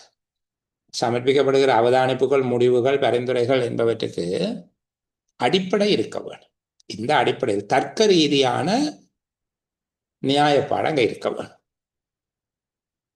உண்மையான குற்றத்தை கண்டறிய வேணும். புலனாய்வு கருத்துருவுக்கு, அதாவது இன்வெஸ்டிகேஷன் கன்செப்டுக்கு வெளியில போகக்கூடாது. சொல்லப்பட்ட விடயத்தை விட்டுட்டு ஆஃபீஸில் இருக்கிற முழு பேரையும் கூப்பிட்டு ஸ்டேட்மெண்ட் எடுக்கிறது, இப்படி எல்லாம் செய்கிறது உண்டு. சரிதானே? அதுதான் புலனாய்வு கருத்துருவுக்கு அப்பால் செல்லக்கூடாது. புலனாய்வு தகவல்களை அதன் இறுதி அறிக்கை வழங்கும் வரையில் வழங்கப்படுதல் ஆகாது. புலனாய்வு தகவலை விசாரணை முடிய ஒரு நாளும் வெளியில் சொல்லக்கூடாது. எனக்கு நல்ல ஞாபகம் இருக்குது, ஒரு இடத்துல ஒரு வைத்தியசாலையில் நடந்த அசம்பாவிதம் தொடர்பாக விசாரணைக்கு ஒரு அதிகாரியை நியமித்திருந்தார்கள். மாவட்டத்தின் ஒரு பெரிய அதிகாரி தான் நியமித்திருந்தார். அந்த விசாரணைக்கு போன அதிகாரி போய் அன்றைக்கு மத்தியானத்துல இருந்தே எல்லாரையும் கூப்பிட்டு இன்னைக்கு இப்படித்தான் விசாரணை போனேன், இப்படித்தான் நடந்தது, இப்படித்தான் கேட்டேன், நான் கேட்டு மடக்கினோம், இவங்கள்லாம் இப்படியெல்லாம் செய்திருக்கிறாங்க, இவையில தான் இப்போ பிரச்சனையாக போகுது, இவை கட்டாயம் வேலை போகும். ஆரம்ப விசாரணையே முடிய இல்லை, முதலாவது விசாரணை முடிகிற போது. இது மிகப்பெரிய நெறிமுறை. இப்படி செய்யக்கூடாது. போய் புலனாய்வு தகவல்களை இறுதி அறிக்கை வழங்கும் வரையில வழங்கக்கூடாது. அதுபோல அந்த வெளியில வரப்போற விஷயங்களை வராம விடுகிற மாதிரி கேள்வி கேட்கக்கூடாது. சரிதானே? நீங்கள் ஓம் இல்லை என்று சொன்னா போதும், நீங்க விளக்கம் சொல்ல தேவையில்லை, இந்த மாதிரியாக கேள்வி கேட்கக்கூடாது. புலப்படக்கூடியவற்றை மறைக்கும் விதமாக கேள்விகளை கேட்கக்கூடாது. ஏனையோருடைய கருத்துக்கள், அவர்களால் வழங்கப்பட்ட தகவல்களை புலனாய்வின் போது விமர்சிக்க கூடாது. அப்ப அந்த லூசன் சொன்னான் இப்படி என்று சொல்லி என்றெல்லாம் கதைக்கக்கூடாது. சரியா? நீர் இப்படி சொல்றீங்க, அப்ப அவன் சொன்னான் அப்படி என்று சொல்லி இப்படி கதைக்கக்கூடாது. ஏனையோருடைய கருத்துக்கள், செயற்பாடுகள் என்பவை புலனாய்வின் போது விமர்சிக்கப்படுதல் ஆகாது. பொருந்தி போகாமல் இருந்தா கேட்கலாம். அப்ப நீங்க முதல் சொன்னீங்க இப்ப நீங்க இப்படி சொல்ல ரெண்டுக்கும் வித்தியாசப்படுது ஏனென்று சொல்லி அது தெளிவுபடுத்தலுக்காக கேட்கலாம். சரிதானே? இல்லாவிட்டால் தீர்மானம் எடுப்பதற்கு சிரமமாக இருக்கும். இறுதி தீர்மானத்தை பகுப்பாய்வு செய்து இறுதி தீர்மானம் எடுப்பதை பாதிக்கும். அப்ப இணங்காமையை நியாயமாக சுட்டி காட்டலாம். ஏனையோருடைய கேள்விக்கு பதிலளிக்க கூடாது. வெளியில இருக்கிறார்கள், என்ன நடக்குது, அப்ப என்ன மாதிரி ஒரு ஆக்களை கண்டுபிடிக்கலாமோ, யார் செய்த ஆக்கள், இப்படி எல்லாம் கேட்பார். அதுக்கு பதிலளிக்காம இருக்க வேண்டும். புலனாய்வின் போது தாமதங்களை ஏற்படுத்தக்கூடாது. அப்படி ஏதாவது பிழை நடந்தாலும் அதை சீர் செய்து போடுவார். தாமதங்கள் ஏற்படக்கூடாது. தாமதங்கள் ஏற்படுமாக இருந்தால் அந்த தாமதங்களை சீர் செய்து போட வேண்டும். ஆரம்ப புலனாய்வு முடிவடைவதற்கு முன்பாக நபர்கள் பெயரிடப்படுவதை தவிர்க்க வேண்டும். முழுமையா புலனாய்வு முடிகிறதுக்கு முன்னால இப்ப சில பேர் என்ன செய்யறதுன்றா, ஒரு ஆளையும் தீர்மானித்து குற்றத்தையும் தீர்மானித்து போட்டு அதை நிரூபிக்கிறக்கூடிய தகவல்களை மட்டும் கேட்கிறது. அது சாட்சிய பகுப்பாய்வு என்று சொல்லி கொண்டிருக்கு. ஒரு குற்றச்சாட்டு தொடர்பாக அவரை குற்றஞ்சாட்டுவதற்கான சாட்சிகள் என்ன இருக்குது, விடுவிப்பதற்கான சாட்சிகள் என்ன இருக்குது, ரெண்டையும் பகுப்பாய்வு செய்யும். சார்பான எதிரான சாட்சியங்கள் ஆதாரங்களை பகுப்பாய்வு செய்துதான் முடிவுக்கு வர வரும். அதுக்கு சார்பானதை மட்டும் தேடி எடுத்து எழுதக்கூடாது. அவரை விடுவிப்பதற்கானதும் இருக்கும். இது எல்லாம் நீங்கள் ஆரம்ப புலனாய்வினுடைய நெறிமுறைகளாக எடுத்துக்கொண்டால் சரி. நான் அதிகமான விடயங்களை சொல்லியிருக்கிறேன். சரியா? அப்போ அந்த அளவோட அதை நாங்கள் நிறுத்தி கொள்ளலாம். அடுத்த விடயம், நாங்கள் 15வது பிரிவுக்கு போவோம். இப்போது குற்றஞ்சாட்டப்பட்ட அலுவலர் காரண விளக்கம் அளித்தல். குற்றப்பத்திரம் தொடர்பான காரண விளக்கம் அளித்தல். அவரு கொடுக்கப்பட்ட குற்றச்சாட்டு தாளுக்கு அவர் எவ்வாறு பதிலளிப்பார் என்பது தொடர்பில் பார்ப்போம். சரியா? அப்போ முதலாவது அவர் அந்த காலப்பகுதிக்குள்ள பதிலளிக்க வேண்டும். இது தனியாக கேட்கலாமா? கவனமாக இருக்கணும். குறிப்பாக எஸ்எல்ஏசாக்கள். குற்றஞ்சாட்டப்பட்டுள்ள அலுவலர் ஒருவர் குற்றப்பத்திரம் தொடர்பாக காரண விளக்கம் அளித்தல் தொடர்பான முக்கியமான அம்சங்கள் என்று கேட்பாங்க. அது தொடர்பில் முக்கியமான அம்சங்களை சொல்லுங்கோ, அவ்வளவுதான். ஒன்று, குறித்த கால வரையறைக்குள், விதிக்கப்பட்ட கால வரையறைக்குள் முறைப்படியாக தொடர்புடைய ஒழுக்காற்று அதிகாரியிடம் தன்னுடைய காரண விளக்கங்களை சமர்ப்பிக்க வேண்டும். சரி, ஒன்றொன்றா ஞாபகப்படுத்தி வச்சிருக்கணும், சொல்லக்கூடியதாக இருக்கணும். நான் உங்களுக்கு அடிக்கடி சொல்லுகிறது, ஒரு தலைப்பு எடுத்தால் அது தொடர்பில் நீங்கள் பார்க்காமல் ஒரு சிறு பிரசங்கம் செய்யக்கூடிய அளவுக்கு ஒரு குறிப்பு துண்டொன்றை தயார் செய்து வைத்துக் கொள்ள வேண்டும். ஆரம்ப புலனாய்வினுடைய முக்கியமான அம்சங்கள், கடமைகள், ஆரம்ப புலனாய்வினுடைய நெறிமுறைகள் என்று சொல்லி தரக்கூடிய ஒவ்வொரு தலைப்பிலையும் நான் ஆவணங்கள் கிடைக்காதாக்கள் சரணப்பட தேவையில்லை. திருப்பி நான் உங்களுக்கு அதை குழுவில் பதிவிட்டு விடுவேன். காலையில் பதிவிடுகிறேன். சரியா? தவறுனா நாளைக்கு பதிவிடுகிறேன், காலையில் முடியாமல் போனால். அப்போ குற்றஞ்சாட்டப்பட்ட அலுவலர் ஒருவர் குற்றப்பத்திரம் தொடர்பாக காரண விளக்கம் அளித்தல் என்று கேட்கப்படுமாக இருந்தால் எத்தனை விடயங்களை நாங்கள் சொல்ல போகிறோம் என்று சொல்லி தனித்தனியாக குறித்து கொண்டு வரவும். இப்போ முதலாவது என்ன சொல்லுகிறோம்? காலத்தில் சமர்ப்பித்தல். அவ்வளவுதான். காலத்தில் சமர்ப்பித்தல் என்றால் என்ன என்றால், குற்றஞ்சாட்டப்பட்ட அலுவலர் தன் மீது சுமத்தப்பட்ட குற்றங்களுக்கான காரண விளக்கத்தை குற்றப்பத்திரத்தில் குறித்துரைக்கப்பட்ட கால எல்லைக்குள்ளாக அதில் விதிக்கப்பட்ட முறைப்படி சம்பந்தப்பட்ட ஒழுக்காற்று அதிகாரியிடம் சமர்ப்பிக்க வேண்டும். அப்படி அழகா எழுதணும்.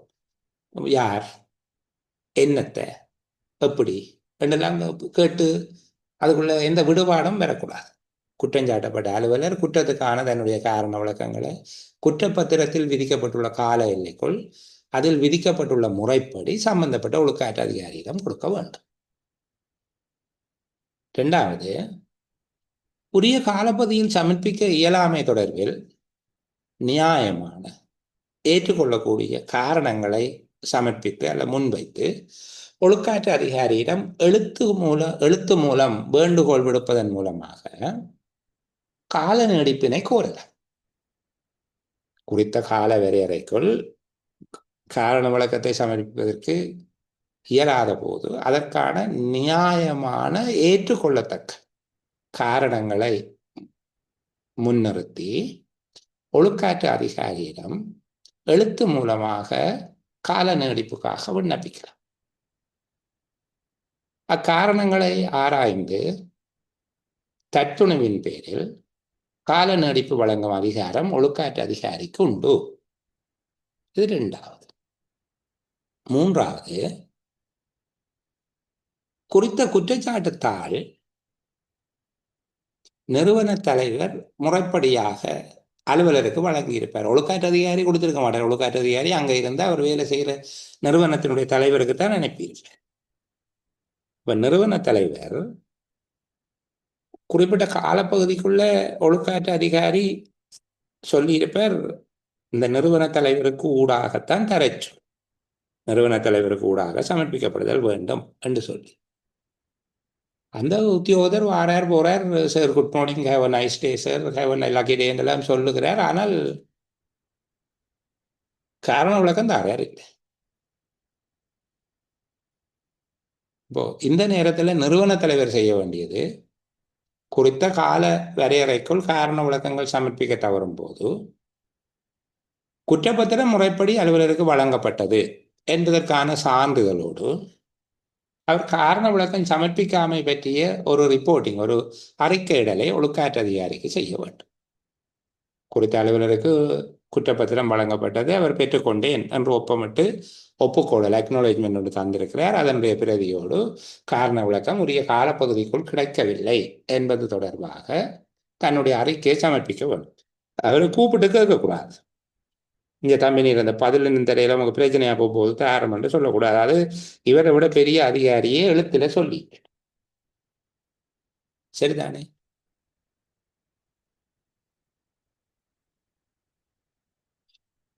அடுத்த விடயம் பாருங்க, 4வது, உரிய காலப்பகுதிக்குள் அவர் காரண விளக்கங்களை சமர்ப்பிக்க தவறும் போது ஒழுக்காற்று அதிகாரி மேற்கொள்ளக்கூடிய தீர்மானங்கள். இதையும் அதனுடைய ஒரு பகுதியாகத்தான் நாங்கள் சொல்லுகிறோம். சில வேளை தனி கேள்வியாகவும் கேட்கலாம், 2 புள்ளிக்குரிய கேள்வியாக அதை கேட்கலாம். உரிய கால வரையறைக்குள் குற்றஞ்சாட்டப்பட்ட அலுவலர் தன்னுடைய காரண விளக்கங்களை சமர்ப்பிக்க தவறினால் அல்லது சமர்ப்பிப்பதை வேண்டும் என்று அலட்சியப்படுத்தினார் ஒழுக்காற்று அதிகாரி மேற்கொள்ளக்கூடிய நடவடிக்கை தனது தத்துணிவின் பிரகாரம் அனைத்து குற்றச்சாட்டுகளுக்கும் அவர் குற்றவாளி என தீர்மானித்து தகுந்த ஒழுக்காற்று கட்டளை ஒன்றை விதிக்கலாம். இரண்டாவது, நான் 2வது என்று சொல்லுகிறேன், நாங்கள் இன்னொரு விதமாக சொல்லப்பட்டது, அல்லது பொருத்தமான மற்றும் ஒரு வழிமுறையை கையாளலாம். இதற்கு ஒழுக்காற்று அதிகாரிக்கு அதிகாரம் உண்டு. பாருங்க எவ்வளவு அழகா சொல்லியிருக்கு. குறித்த கால வரையறைக்குள் குற்றங்களிலிருந்து விடுபடுவதற்கான அல்லது தன்னுடைய நிரபராதித்தன்மையை நிரூபிப்பதற்கான காரண விளக்கங்களை சரிவர சமர்ப்பிக்க தவறும் குற்றஞ்சாட்டப்பட்ட அலுவலர் தொடர்பில் ஒழுக்காற்று அதிகாரி மேற்கொள்ளக்கூடிய நடவடிக்கை அல்லது ஒழுக்காற்று அதிகாரி கொண்டுள்ள அதிகாரம் என்று கேட்கப்பட்டால், காரண விளக்கம் சமர்ப்பிப்பதை வேண்டும் என்று அலட்சியப்படுத்தினால் அல்லது தத்துணவின் சமர்ப்பிக்க தவறினால் அல்லது வேண்டும் என்று அலட்சியப்படுத்தினால் ஒழுக்காற்று அதிகாரி அவருடைய தத்துணவின் பேரில் குற்றஞ்சாட்டப்பட்ட அலுவலர் அனைத்து குற்றச்சாட்டுகளுக்கும் குற்றவாளி என்று தீர்மானித்து தகுந்த ஒழுக்காற்று கட்டளை ஒன்றை விதிக்கலாம் அல்லது பொருத்தமான மற்றும் ஒரு வழிமுறையை கையாளலாம். சரிதானே? அடுத்தது, இவர் வெவ்வேறு டைப்பில் பதிலளிப்பார். அதுக்கு எப்படி தீர்மானம் எடுக்கணும், கவனமாக இருக்கணும். இப்போ 4 விஷயம் சொல்லியாச்சு. முதலாவது உரிய காலத்தில் கொடுக்கணும், இல்லைண்டா கால நீடிப்பு கேட்டெடுக்கலாம். 3வது பதில் கொடுக்காவிட்டால் நிறுவன தலைவருடைய பணி என்ன. 4வது பதில் கொடுக்காவிட்டால் ஒழுக்காற்று அதிகாரி என்ன தீர்மானத்துக்கு போகலாம். 5வது காரண விளக்கம் கூறும்போது பகுதி அளவில் ஒப்புக்கொண்டால். சரிதானே? பகுதி அளவில் ஒத்துக்கொள்கிறேன். குறிப்பிடப்பட்டுள்ள குற்றச்சாட்டுகளில் ஒரு குற்றச்சாட்டு அல்லது பல குற்றச்சாட்டுகளுக்கு மட்டும், அதாவது எல்லாவற்றுக்கும் அல்ல, ஒன்று அல்லது ஒரு சில குற்றச்சாட்டுகளுக்கு தான் குற்றவாளி என்று ஒப்புக்கொள்ளுகிறேன், சில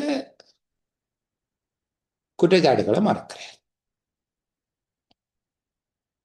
ஒரு குற்றச்சாட்டு அல்லது சில குற்றச்சாட்டுகளுக்கு மட்டும் அவர் குற்றவாளி என்று தெரிய வரும்போது ஒழுக்காற்று அதிகாரியின் தீர்மானம். அப்ப பகுதி அளவில் ஏற்றுக்கொண்டால் அவர் என்ன செய்யப்படும்? முறைமை சார்ந்த ஒழுக்காற்று விசாரணையை நடத்த வேண்டும். ஏனென்றால் ஆரம்ப விசாரணையில எல்லா குற்றங்களும் செய்ததாக தெரிய வருது. இவர் சிலதை ஏற்றுக்கொள்றார், சிலதை ஏற்றுக்கொள்ளல. அப்போ விசாரணையை கடைசி வரைக்கும் போயிட்டு பார்க்கும். சரிதானே? எதுவரை போகுமோ அதுவரை போகலாம் என்று சொல்லி இருக்குதானே. வாழ்க்கை எதுவரை போகுமோ அதுவரை போகலாம் என்பது போல இதுக்கும் ஒரு முடிவு காண மட்டும் போகும். பகுதி அளவில் ஏற்றுக்கொண்டார். எல்லாம் செய்த நான் ஐயாண்டு சரண்ட பண்றேன். 2வது. சரிதான். 6வது விடயம், தனக்கு வழங்கப்பட்டுள்ள குற்றச்சாட்டு தாளில் உள்ள அனைத்து விடயங்களையும் ஏற்றுக்கொள்கிறேன். இப்போது விடயத்தின் தன்மைக்கு தண்டனை விதிக்கலாம், அல்லது அவர் ஒப்புக்கொண்டதை கருத்தில் கொள்ளாமல் முறைமை சார்ந்த ஒழுக்காற்று விசாரணை நடத்தலாம். அது குற்றத்தினுடைய தன்மையை பொறுத்து. சில வேளைகளில் முதலைகளை காப்பாற்றுவதற்கு சில பள்ளிகள் சரணடையலாம். அவ்வாறு தென்பட்டால் கட்டாயமா முறைமை சார்ந்த விசாரணை நடத்த வேண்டும், முதலைகளை கண்டுபிடிப்பதற்காக. சில வேளைகளில் அது ஒரு சிறு குற்றமாக இருக்கும். அலுவலகத்தில் கையொப்பமிட்டு விட்டு அலுவலகத்தில் தரித்திருக்கவில்லை என்று சொல்லுகிறேன்.